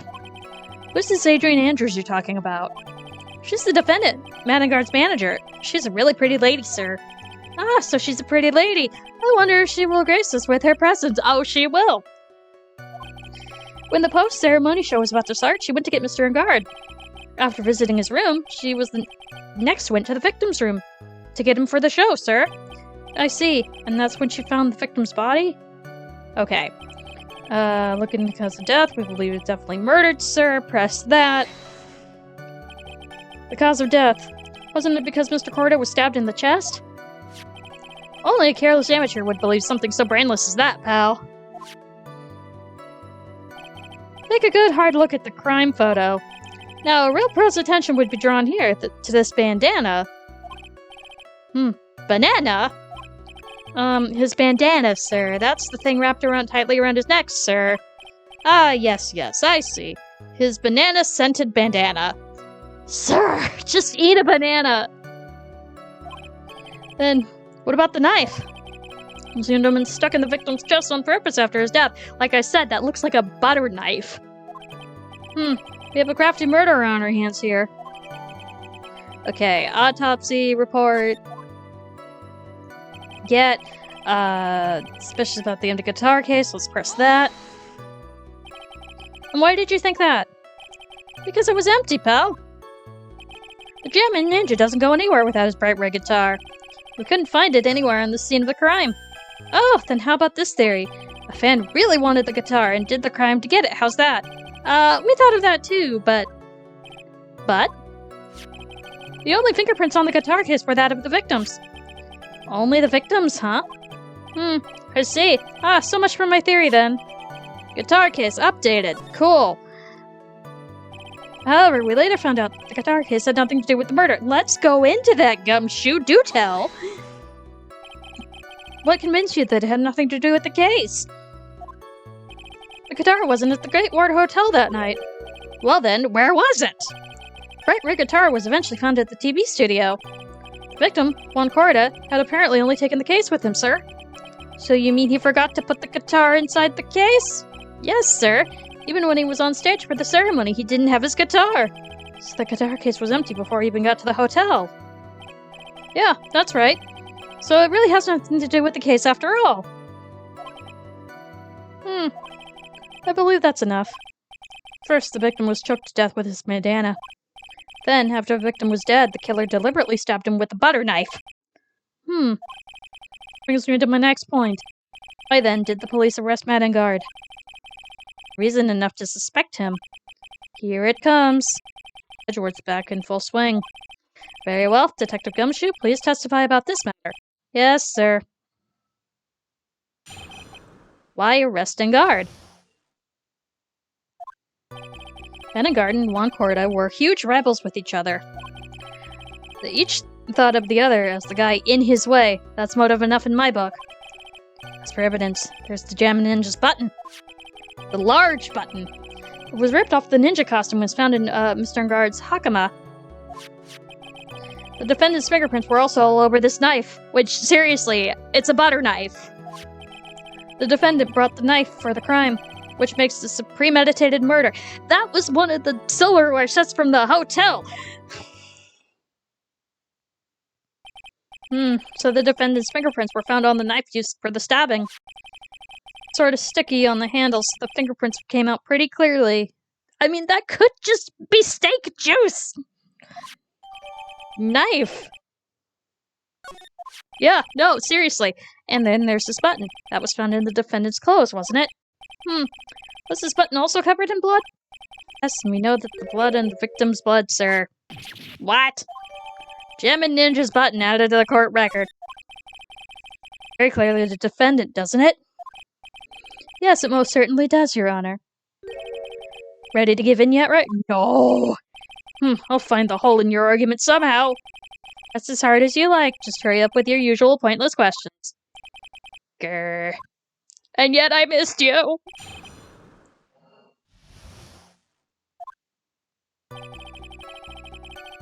Alright, so we're gonna save. Let's see how far we can get. Huge rivals. Motive. Okay, we're gonna press that, though. Wait just 1 second here. Thank you. Mr. Enguarde was beating Mr. Corrida in the popularity polls. Well, yeah, I guess, but... Which means that in the defendant's eyes, the victim was not his rival at all. Which means he had no motive to kill at all. Yes, I quite agree. Well, detective? It's not... well... I guess if you put it that way, then yeah, the defendant would have had no motive. Detective, I'm beginning to see why you were fired! No, not you too, Mr. Edgeworth, sir! I look forward to your pension negotiations! No! Now, detective, let's continue with the testimony. Sniffle, no, not my poor pension too! Detective, if you value your money, I suggest you proceed! Yes, sir, we can talk about my pension later, sir. What about what I was saying? Hello, anyone? As for evidence, there's the Gem Ninja's button. Press it. Do you have any proof that the button belongs? Well, I mean, we know that, but come on, Phoenix. Huh? What do you mean, pal? Oh, let me put it this way. I'm asking you to have any evidence to back up your claim that this button was ripped off the Gem Ninja's costume. I mean, it kind of was, though. It's like, but can't you tell just by looking at it? / the crime photo where he's obviously missing a button? And the victim's blood is on it. Anyone could have speared that blood on that afterwards. Mr. Edgeworth, help! Sir! Alright, I knew I had to be a piece of evidence. Now let's reel this one in. Thread. Huh? The button was attached to the costume by thread, obviously. And that thread snapped when the button was torn off. If you match up the ends of the thread in the costume with the thread on the button, that's a perfect match. Yeah, that's it! A perfect match, pal! Ugh. That's Edgeworth for you, never misses a beat. Okay. The fingerprints were also all over the knife, let's press that. How were the fingerprints arranged on the knife? Huh? What do you mean, pal? By examining fingerprints, you can determine how the defendant held the knife. For example, did he hold it normally or overhand? Oh, that's what you meant. Well, we didn't actually think of that. I can't believe the bumbling of this department. Hopeless. Are you paying attention to the testimony right? The defendant's fingerprints were all over the knife. There's no way to determine how the knife was held at the moment of the murder. So the defendant is the owner of the knife? Then technically the hotel is the owner of the knife.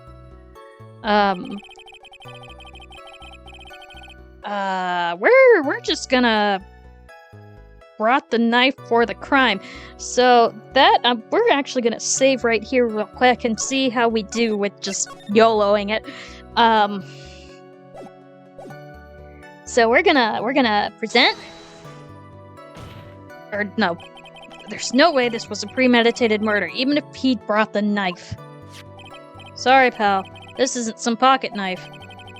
It doesn't fold, so it's not great for walking around with either. Well, this is not good. If the prosecution can prove it was premeditated murder, we're done for.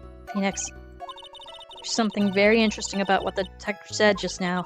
Think carefully before— Yeah, I know. Button covered in victim's knife with— Be grateful. If the judge were more rash, he would have already pounded his gavel in closing. We're still in a world of trouble. Well. Alright, yeah. I misclicked.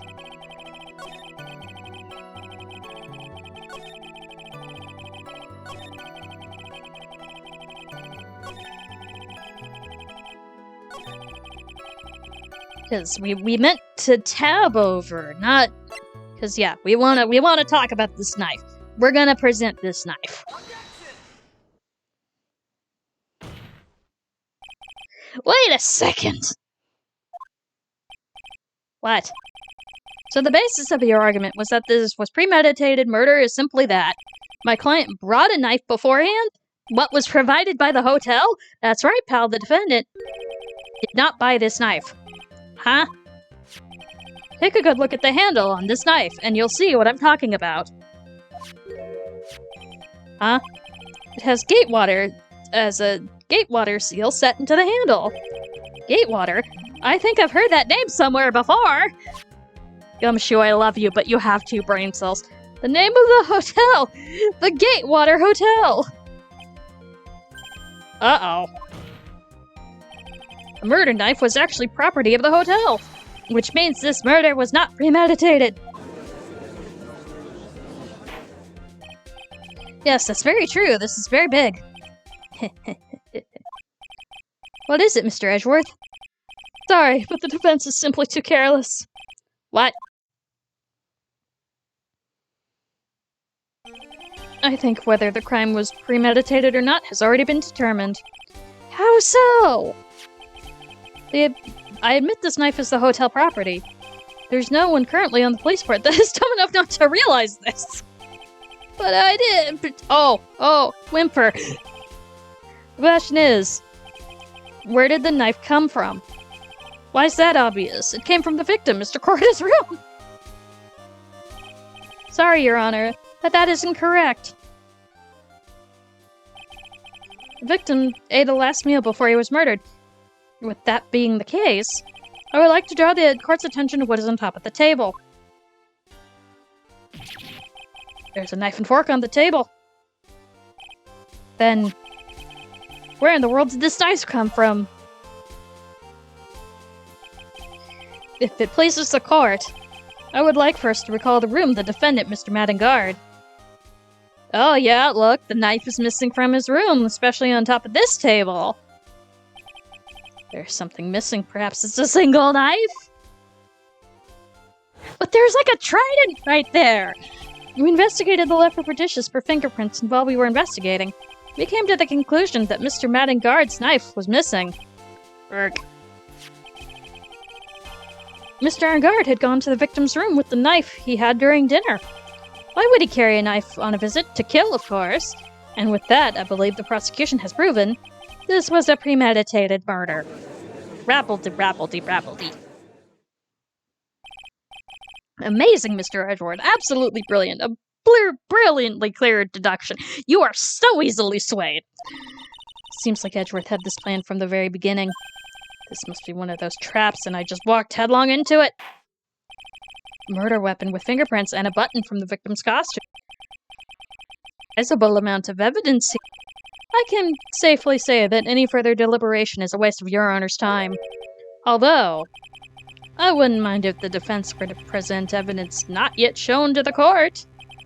Evidence not yet shown? He means evidence that the court hasn't seen yet. In other words, new evidence. What does the defense have to say about this, Mr. Wright? Well, Phoenix.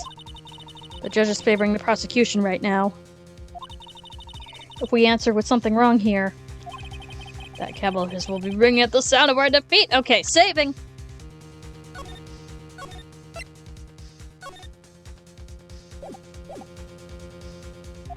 Mr. Wright, do you have something important and necessary to present to this court? Actually, I do! There's one. One piece of evidence that catches my attention. Something that this court has yet to see. Mr. Wright, I will say this one more time. I do not feel this trial needs to continue at all. However, I'm giving you one chance. One and only one. What the judge is saying, right, is don't try pulling one of your usual bluffs here.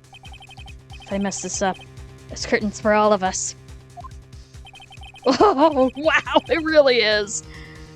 You may now present one, and only one piece of evidence. Now then, what is this important evidence that you must show to the court?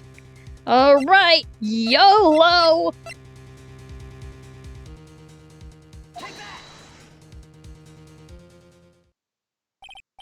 Sorry, Wright, but this time, your bluffing steered you wrong. I can see nothing. Really? It's the suicide report. Is there something else that I was supposed to do? This is why we saved? Trial. Unless it was hers that I was supposed to present. Anyway, moving on.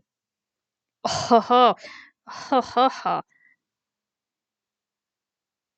Okay. Oh, okay. I was completely off base, but this is why. This is why we do the loading.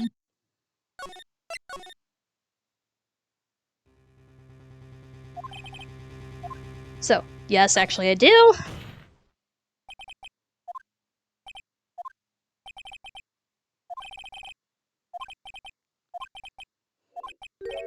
It is. Ladies, gentlemen, and others.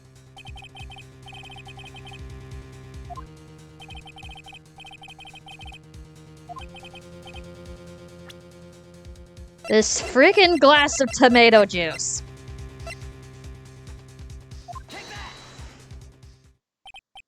This is a wine glass, is it not? Please look at the photo of the crime scene one more time. The scene is a mess because of the victim's struggle against his assailant. The vase is broken, his makeup is all over the floor. These were all things that were at one point sitting on top of a dresser. Well yes, I see your point. However, this glass, sitting on top of the dresser, is mysteriously untouched.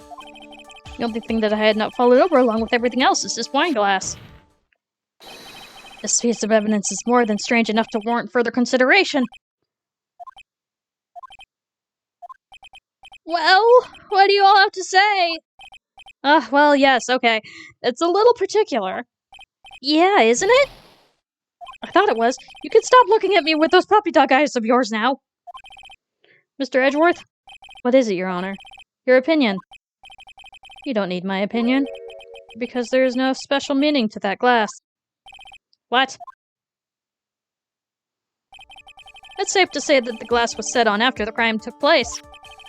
By the person who discovered the body, Adrian Andrews, for example. She could have easily been so shocked that she set the glass down without thinking. That does sound very plausible, Mr. Wright. Could Miss Andrews really have set that glass down without thinking? Probably not. There's no way. She's too cautious.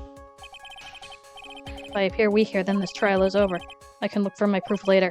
For now, I should trust my instinct and point with certainty. Just might fall for it, if you're thought-provoking enough.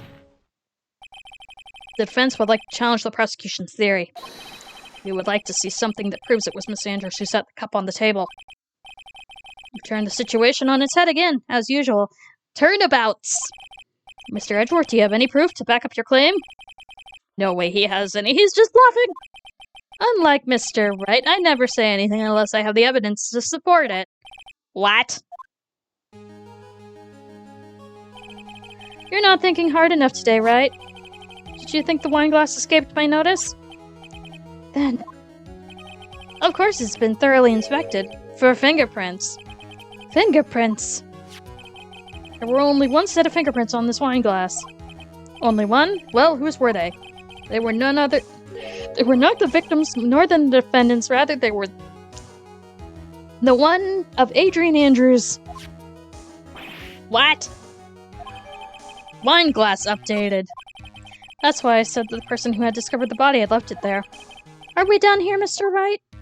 I can't believe I fell into another trap. Miss Andrews was probably holding the glass when she went to see Mr. Corrida.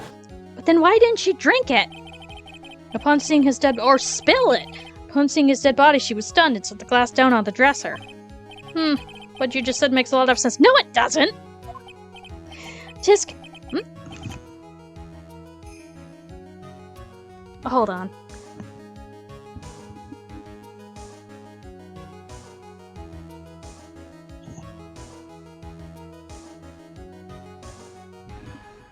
Okay, never mind. I thought I heard somebody being home, but they're not home yet. Alright, so, now do you see, right?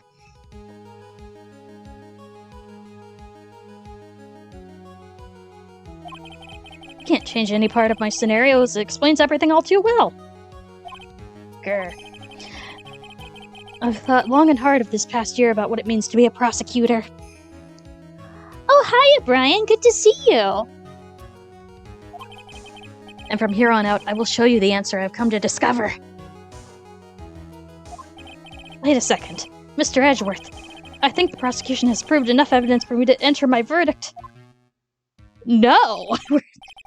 Certainly, I cannot allow you to pass judgment yet. The prosecution has yet to another witness who would like the court to hear from. Oh no! Another witness! Oh no! Yes. Bailiff, please bring in the next witness.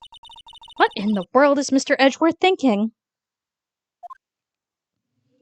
She has come. It is her. Now then, witness, please state your name and occupation.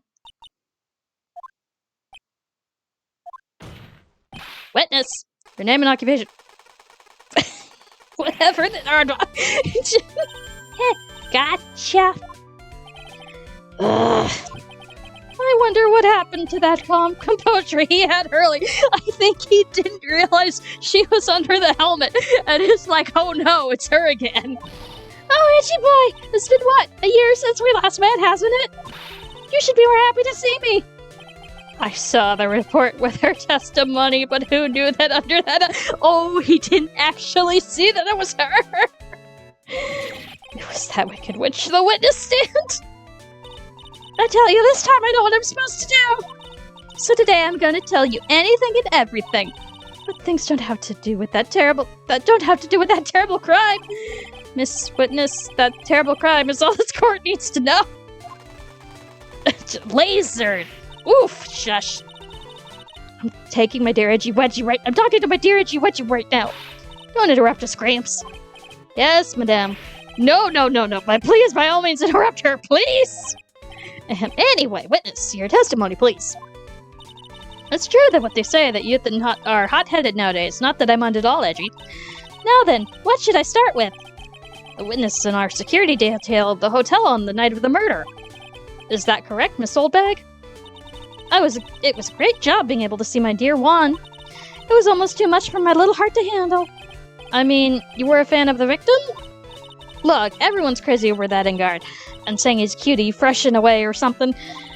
But not me. I wouldn't say anything so silly. After all, I have no interest in a little child like him. I'm only interested in a real man, Juan Cordia, who was also 21. But those two were the same age? Anyway, but like I said, he looked 40. Affectionately.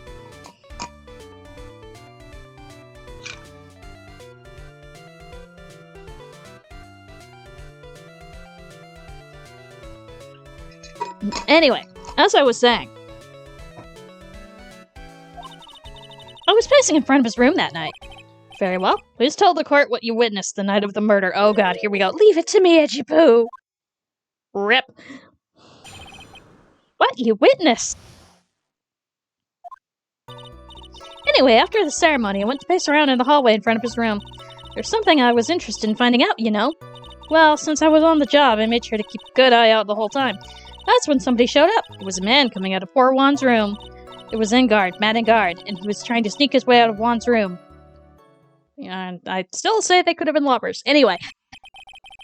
So Mr. Engard came out of the victim's room. See? Has to be him. He's the murderer. Or I see. Well, Mr. Wright, you may begin your cross-examination. Oh god, here we go.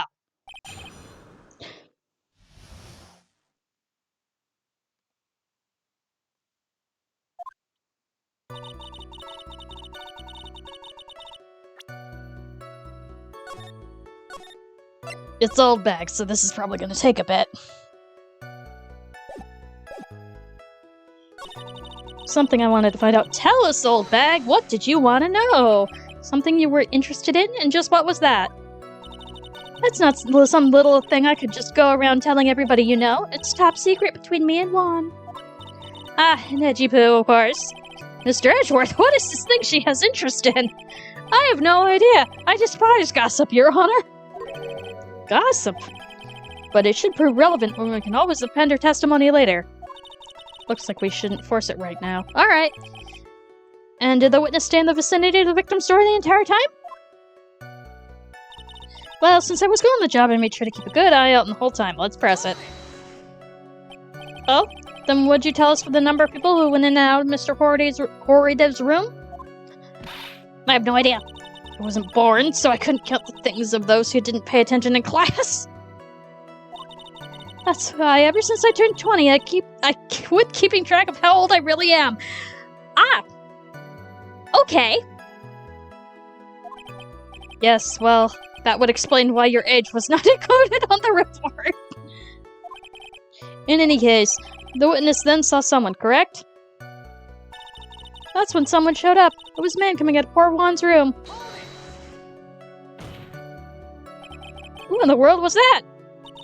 I'm not allowed to say. This sort of information has to be carefully guarded from the masses, Sonny. That man came out of Juan's room. He was.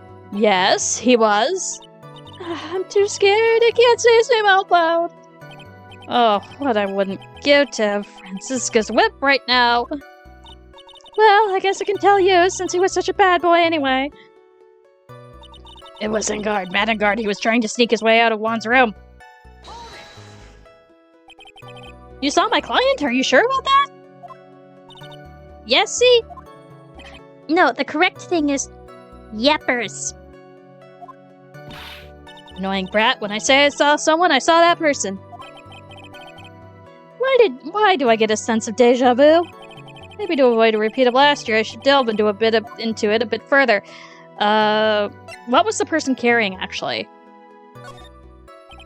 What was the man you saw carrying? In which hand? His right or his left? Both. Ah, now this is a real mess. I mean, I can be expected to answer such a vague question. Indeed. Please be more specific with your question. Alright. Sorry. Right hand. Ah, he wasn't carrying anything in that hand. Alright, then how about his left? Empty. Well, this whole thing has been a lot of nothing. So, Mr. Wright, was the testimony just now important or relevant in any way? Actually, yes, it was. It was very important. Of course it was important, Your Honor. Then perhaps you would like to point out which part of that testimony was important. You don't really have to put it that way to get me to say, Mr. Wright, there's something more valuable than person's pride, and that is time. Please don't waste it. Yes, Your Honor. I don't think she's lying. That's bad for us, really bad. Oh no! The judge has killed my internet! He was so mad. He was so mad. Are we that? Okay, attempting, disconnected, reconnected. Okay. Sheesh. Oh no.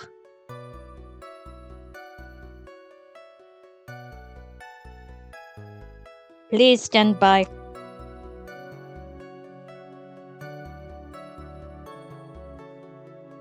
Are we... Okay.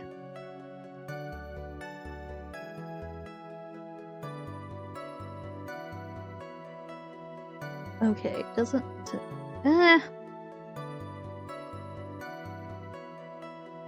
Okay, are you gonna do it? Are you gonna do it?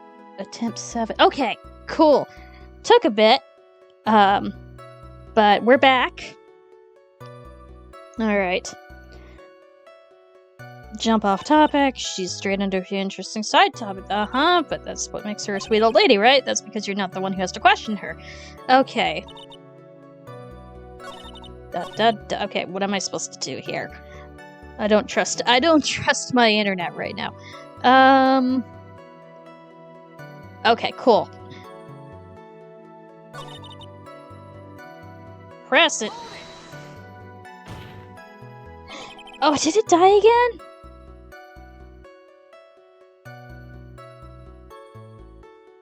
Are we... Okay, we look like we're pretty okay right now. Good. Okay, good. Okay.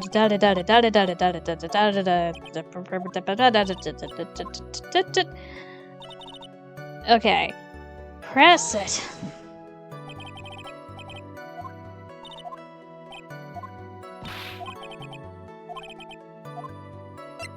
Person's close. Please tell the court about the man's clothes in more detail. What a troublesome man you are, really, as if something like that matters. But it does! Now, what was it? Oh yes, it was the thing. What thing? The gaudy thing he's always wearing. That racing jacket. Ah, he was wearing that at the detention center too. It's probably his favorite thing. That thing's meant for nothing but seducing women out of their pantaloons. Men! Right, sure, whatever. So, Mr. Wright, was this testimony just now important or relevant in any way? Yes, it was. It is important. Of course it was important, Your Honor. Perhaps you would like to point out which part of the testimony don't you see it, Edgeworth? Your Honor, I request that the witness about the jacket be appended into her testimony. I don't quite see where you're going, but okay. Well, it's not like I badmouth anyone without reason, but if I must... He was wearing his flashy racing jacket, honestly, it's all just for show. Okay, well then, let us... I think we have to press again.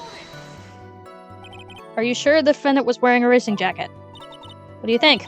It's not like I've seen him in anything other than that horrible thing. I'm sure he was wearing it. She's so sure of herself, point of self-absorption, she may know. Alright. Let's just go back here.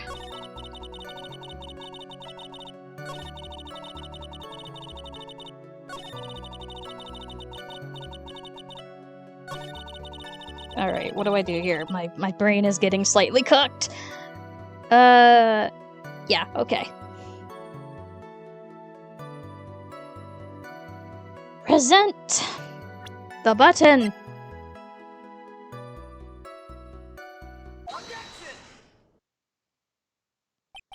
Miss Oldbag. What? Don't say my name for no reason. Do you know what this is? Ah, the button number 2 on the Jammin' Ninja's costume.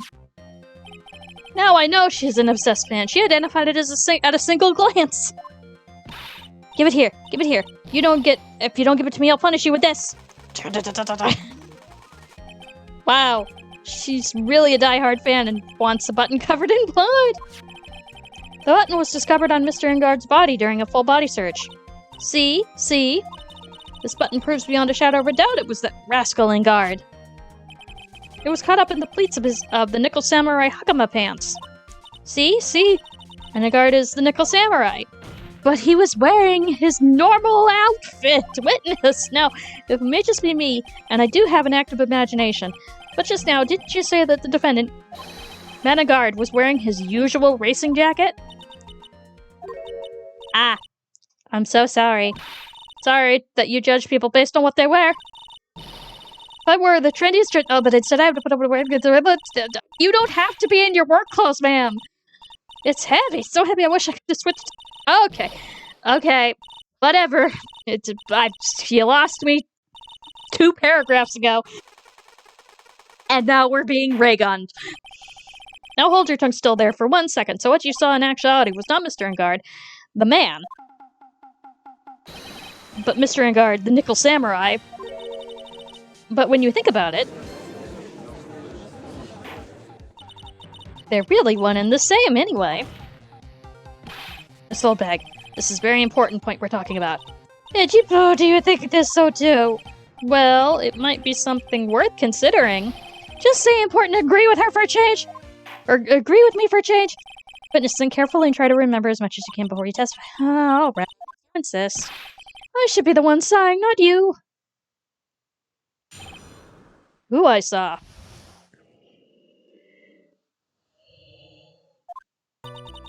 Ingard. Yes, now I remember. That Nickel Samurai, that's right. This is the Nickel Samurai that I saw. Yes, it would have been convenient for him to wear the costume during the murder.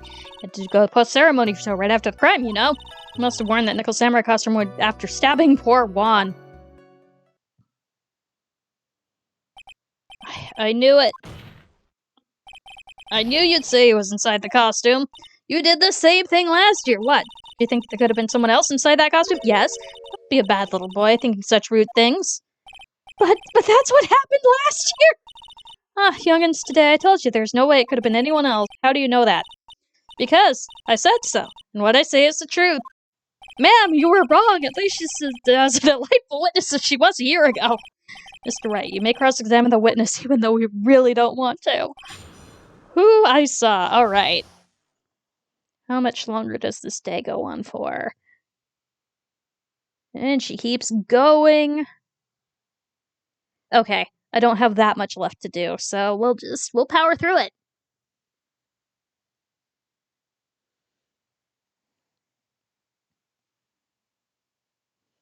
Okay, who I saw. Guard? Yes, now I remember. The Nickel Samurai, that's right, it was the Nickel Samurai that I saw. It's been inconvenient for him to wear the costume during the murder. To go into the post-ceremony surgery, present... Or no, I'm supposed to press it. Press it! How did you know that? Was there anyone else scheduled to appear at the post-ceremony show? Well, all the contestants were supposed to go on stage in a friendly gesture thing. And that included the Jammin' Ninja. Of course it included him. That's why Enguarde came out of Dear Juan's room. Didn't give it a second thought. I see.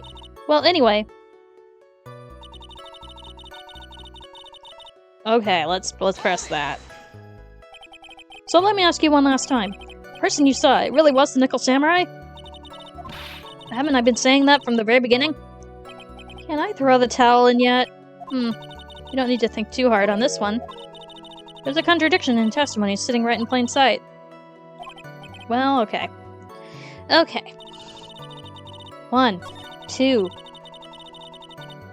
3, 4, 5. Alright.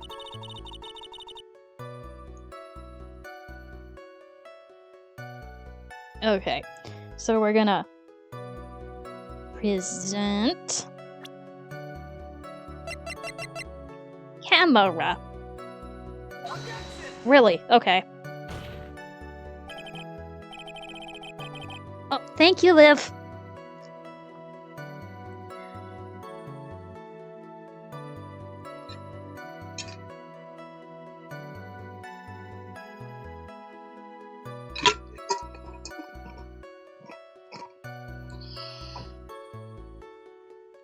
Alright, what am I supposed to do here?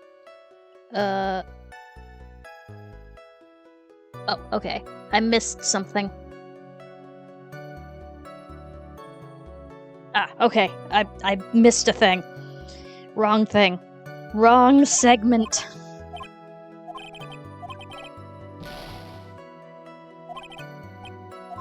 That's fine. Okay. So let's go back to the let's present. Not that. Okay. How you can tell I'm getting a little bit tired.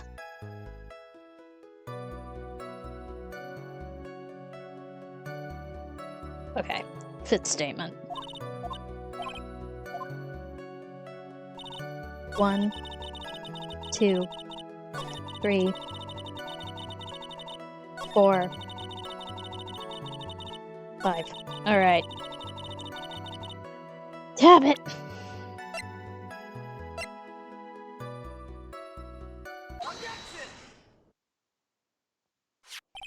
Please take a look at this. Yeah, so it's a knife. Big deal. Trying to scare me with that. I'll have you know it won't work. Oh, no, that's not my intention at all. That's the knife that was just used in the murder, correct?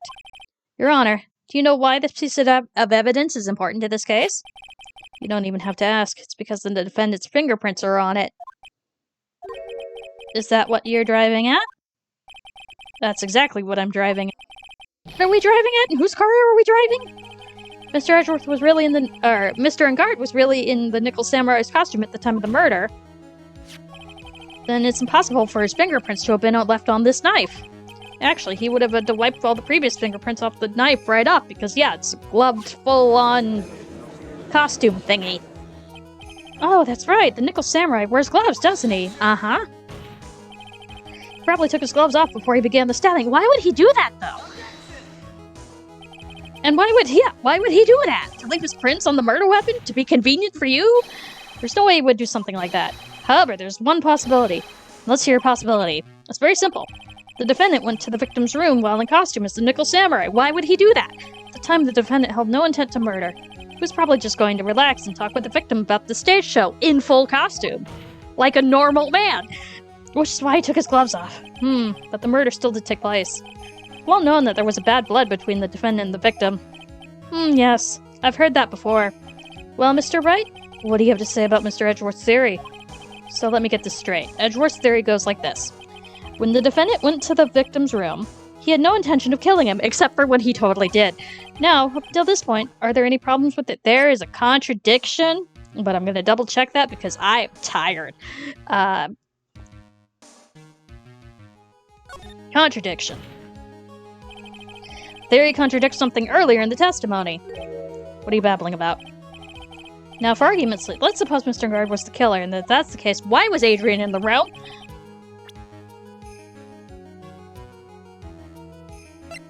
Because, yeah, they've already established that she was the one that found the body.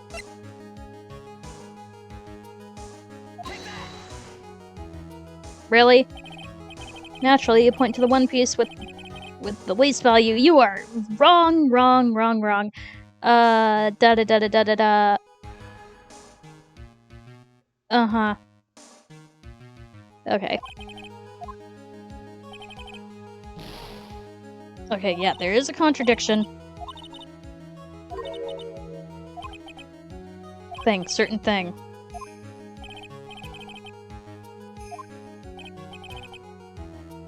Okay, in that case, is it possible for the killer to go into the victim's room without intent? Okay. So I'm supposed to present the knife again. Okay. Wrong thing. Silly. Oi.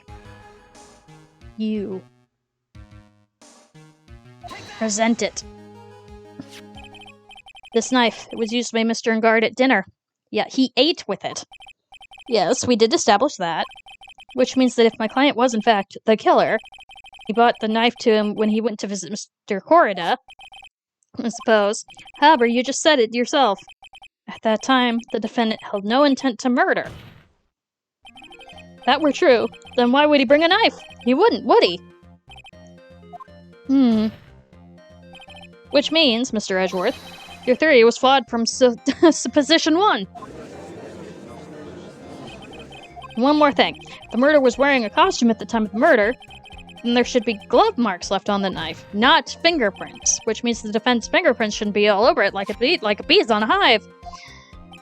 And that brings me to my final point. This knife was planted by the real killer to hide their identity and mislead us. Order. Knife was really planted. Why would the murder to frame Madengard? To frame my client, Madengard, of course. Frame. Aren't you forcing interpretation on a little too hard on this one? I gotta do it! But we just established that the witness saw the Nickel Samurai in that costume. If that were true, then there shouldn't be a single print on the knife. Grr. Witness! Look, I've made your life a tiny bit more difficult, huh, Ichipu? Ugh. Witness, did you or did you not really see the Nickel Samurai? Well, I guess at first I might have forgotten, but... Are you saying you mixed up Mr. Engard with the Nickel Samurai, his character on TV? I mean, I can't really do anything about that now. Look, I was waiting around in front of the door because, well, I wasn't waiting around for the Nickel Samurai, that's for sure. She wasn't waiting for the Nickel Samurai. Alright then, who were you waiting for? That's top secret to anyone outside security. I have a feeling that you were waiting for Mr. Juan Corrida, am I correct? Ha, yes. The way you think, you are a sad amateur with a terrible case of nearsightedness. Amateur? Me? What am I the amateur of? So Oldbag was waiting around in front of the victim's room. But it doesn't sound like she was waiting to catch a glimpse of Mr. Corrida. Maybe Phoenix, maybe the Oldbag was with that person. So Oldbag, were you looking for her? Were you looking for her? I think you were looking for her. Let's go. Who's this person? This is Adrian Andrews, Mr. Engard's manager. But why would the defendant's manager be in the victim's room? Seems that this is the latest rumors in circulation, Your Honor. Oh, I see. The judge seems to be really into this article, if it can be called such a thing. Then the manager with the initials AA, are you saying... Adrian Andrews, without a doubt. The witness thought so as well. Looks like you found me out. Well, that's fine. I can throw away this whole sworn to confidentiality stuff then. Witness, what? What in the world are you... Watch out, Phoenix. I've got a bad feeling about this. A very bad feeling. I got some information, some very secret information from a certain source. And that's why I was doing my own little investigation. In secret, of course. Secretly. What for? Oh, just for myself. Personal reasons and all that. Well, Mr. Edgeworth, how will you proceed from here? I really don't want to do this. However, I cannot simply let this point slide. Very well, then. Witness, please testify about this information. Get ready! Take the wind out of you youngins. Oh god, here we go. Capable of handling this. Really, it's not like we're 10 years old. Secret information. That Enguarde is one evil man. He thought he could ruin poor Juan by causing a huge scandal. So to do that, he sent his own manager to get close with Juan. I cannot condone such dirty tricks, so I took action. Oh, and this is top secret. You got that? Nobody else but you and me know yet, okay? She says to the entire freaking courtroom. The defendant sent his manager. What distasteful topic for this court. What? Nobody is above gossip. And isn't there a saying the truth is never pleasant? Never heard that one before. Mr. Edgeworth, what about this Adrian Andrews person? We have looked into this matter and found that the truth the article proposes is in fact baseless gossip. But should it be true, then it proves that the defendant did bear ill will towards the victim. This means I have to smash that rumor once for all. Now then, Mr. Wright, you may cross-examine the witness. All right.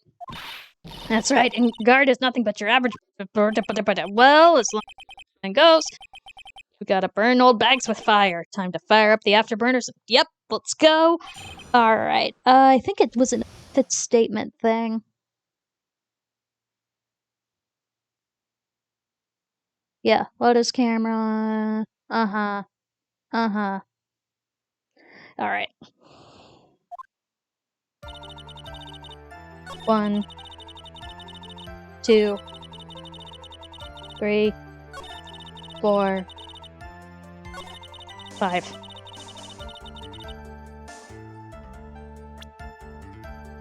Camera. Really?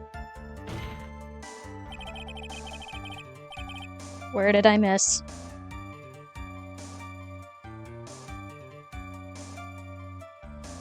Oh, press it. Whoops.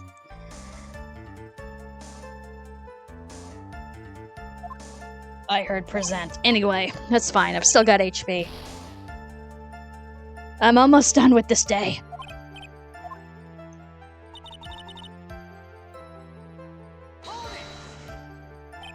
Wait. What? I'm a busy woman. Tea time with the kids is over. Secret information no one else knows about. If that's true, then how did you know the secret information? Huh? Well, that's because I'm a pro. Yes, that's it. It's a secret. Even if you drill a hole into my brain, I'll never find out. How in the world did the press further? Wait, or unless, do I need to... Present. Okay, present. That's true, then why do you know it? What, witness? Camera. You snuck in there and saw it and was like, oh, that's cool. The investigative photographer, Lotta Hart. Oh yes, I remember that Miss Girl. She reported that she had lost a certain note that she'd written to herself. She reported such a thing. On a piece of paper, she'd written down some of her impressions about the relationship between the victim and Miss Andrews. What? Outrageous ideas, you say? No, I said impressions. Then everything written on this piece of paper is completely meaningless? Ah, that's it. That's the note. No, you see, this is something completely different. This is my top secret list of groceries to buy. Are you the ones who took Miss Hart's note? I'm a huge fan of Juan's, that's why. That's infamous puffy-haired whippersnapper. She's working with that evil Enguarde. She said so herself. Enguarde, I'm his sidekick. She was so happy, smiling like a silly duck. I was only checking what she had written.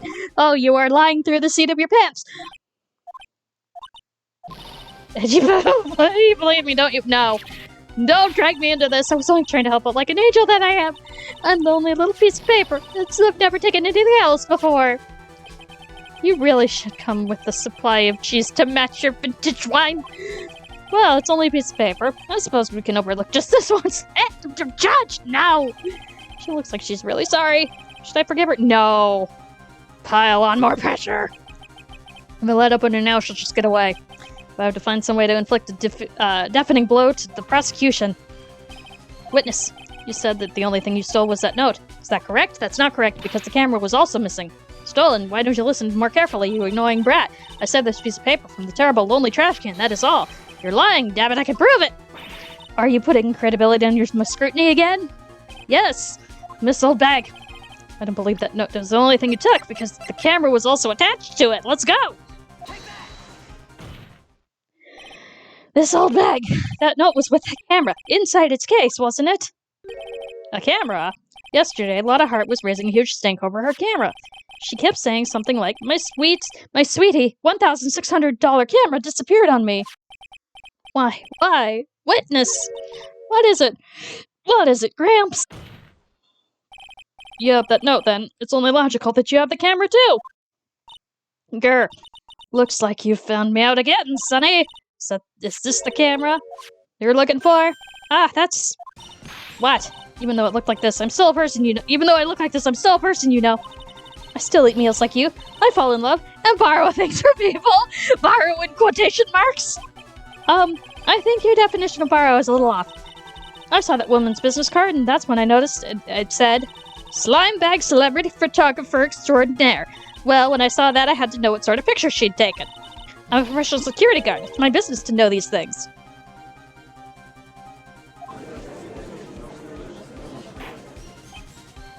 Bailiff! Check this camera's photos, hurry! We must examine them at once! Well, Mr. Edgeworth, what do we have? One photo that seems to be relevant to this case. Please present it to the court. Oh, yeah. This is the Nickel Samurai. See, I told you, that's the guy I saw. Once again, he is slightly too small. That proves the witness was not lying earlier about this matter. Cool. What does this mean, Mr. Edgeworth? This photo itself does not prove that the person is the defendant, however. In his own confession, Mr. Ngard clearly stated that. At the time of the murder, he was still in his Nickel Samurai costume. If that's the case, then this Nickel Samurai is somebody else! The defendant. How did it come to this? I think this brings us to the end. We have examined every piece of evidence thoroughly. Final comments, Mr. Wright? The court will consider them before that this photo is decisive vote against it. No, I don't!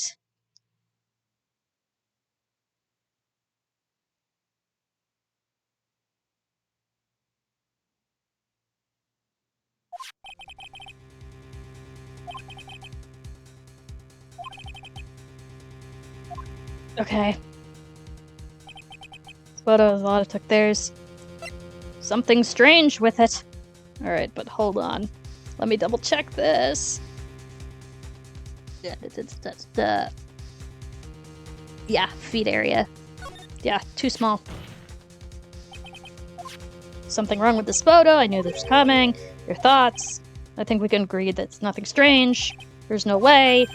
Debunk, bunker buster. I debunk your bunking whatever. If you really believe that you honestly find something wrong with this photo, then you should need one chance. Okay. I have to find something wrong with this photo. It's all focus. Okay. Now then, let's hear your objection. What about this photo? And I mean, I did notice this. That the feets were all wrong. Look at the feetses. Yeah, look at the feetses. I would like to direct the court's attention to this one area right here. What are you pointing to? His ankles? This person's ankles. That would be one thing. But however, you can't. And? What does that mean? The costume in this person could not have been Mr. Ngard. It does not fit. We've established this. What is the meaning of this? We're doing this crap again? I wonder if you would care to elaborate, with actual facts, that is. Let's take a look at this Nickel Samurai's poster.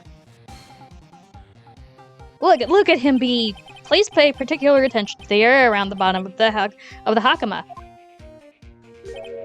His socks! You can see his socks! You can see that he has feet! Exactly. However, in this photo, the Nickel Samurai is clearly holding his Hakama up just to walk. There is only one explanation for this. The person inside this costume is clearly much shorter than the defendant. Alright, I think I've turned this things around for myself. That's curious. Huh? What is it? Edgeworth is unusually calm today. That's true. He's just letting the trial run itself, and he's only along for the ride. Along for the ride. Yeah, most of this was probably Francisca's stuff. I can only guess that perhaps he doesn't feel under attack at all. Feel under attack? Then I haven't damaged his case at all? You've done no psychic damage? Mr. Edgeworth, where does this leave us? If the person in this photo is not mad and guard, everything in the prosecution has tried to prove has become meaningless. I figured it would come to this. What? Right. I have something I want to ask you. I think you've proven that the person inside the costume is not mad and guard. In that case, who is the photo of? Who's the person wearing the Nickel Samurai costume? Don't stress out over this, Phoenix. It's very simple. What you should be focusing on is Edgeworth's attitude, don't you think? Yeah. Why is he so calm? Alright.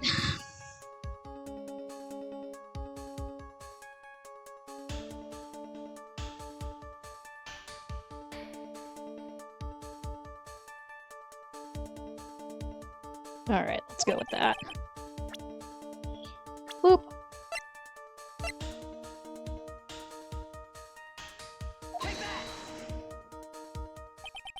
Adrian Andrews? If you want to know who that Nickel Samurai is, it's none other than this woman. And why would you say it must be Miss Andrews? What in the world points you to her? For starters, she's short. And she can freely move in and out of Mr. Engard's room. Finally, she had dinner with Mr. Engard that night. And how does all that add up? She could have just put on the costume. It means it makes it easy for her to get to a certain item.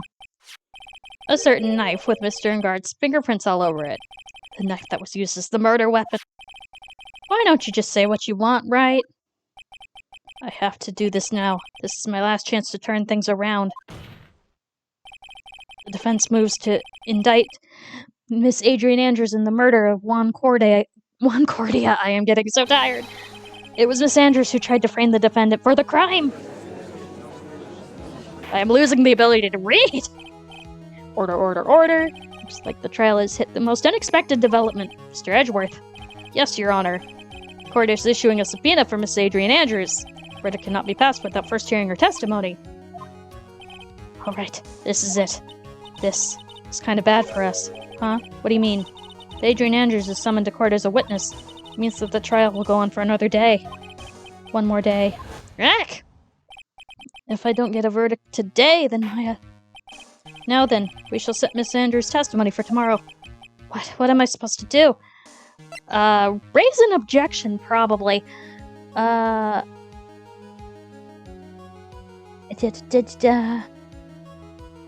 doesn't matter. Okay. Raise it! Now then. Got an objection! Hi, Nero! Please, Your Honor, continue the trial. You must pass a verdict today. I can't do that. I cannot hear Mrs. Andrews' testimony if she not. I abhor wasting such valuable time. Edgeworth.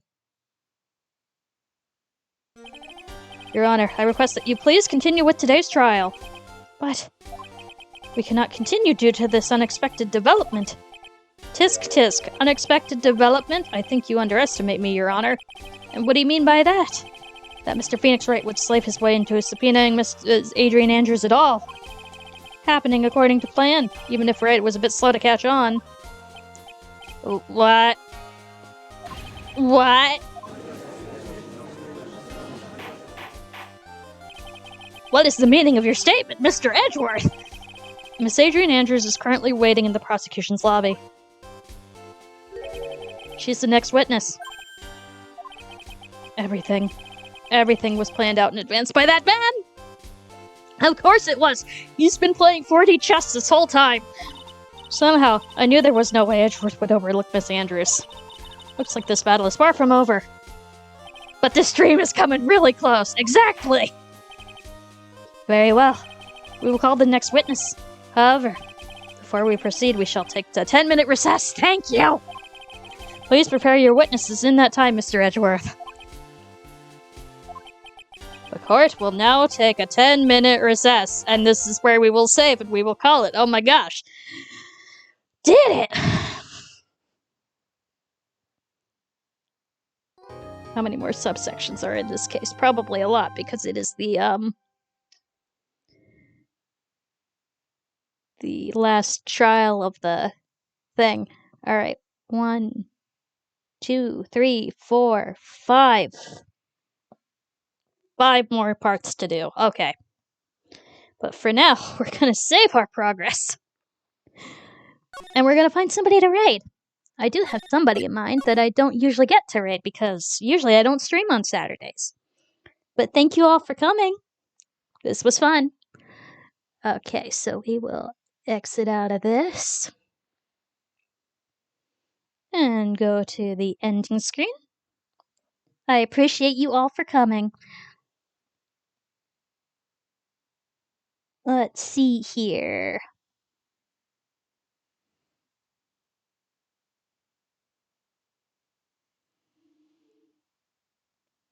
You should still be going. I don't think it's too late. Because I almost never get to raid.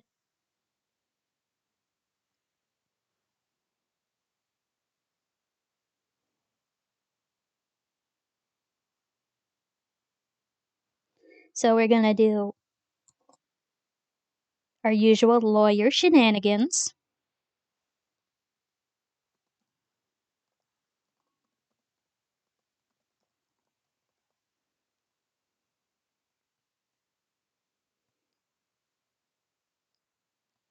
If you want to use the raid message. And we're gonna go raid.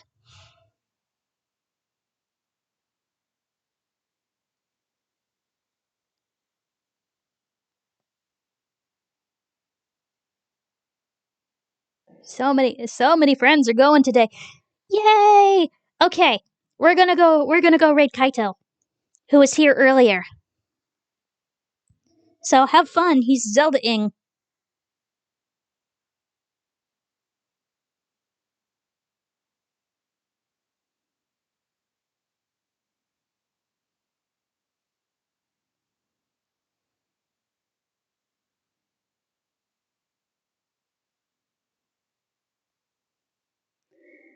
I hope everybody has a good rest of their day and has a good time. See you later. Bye.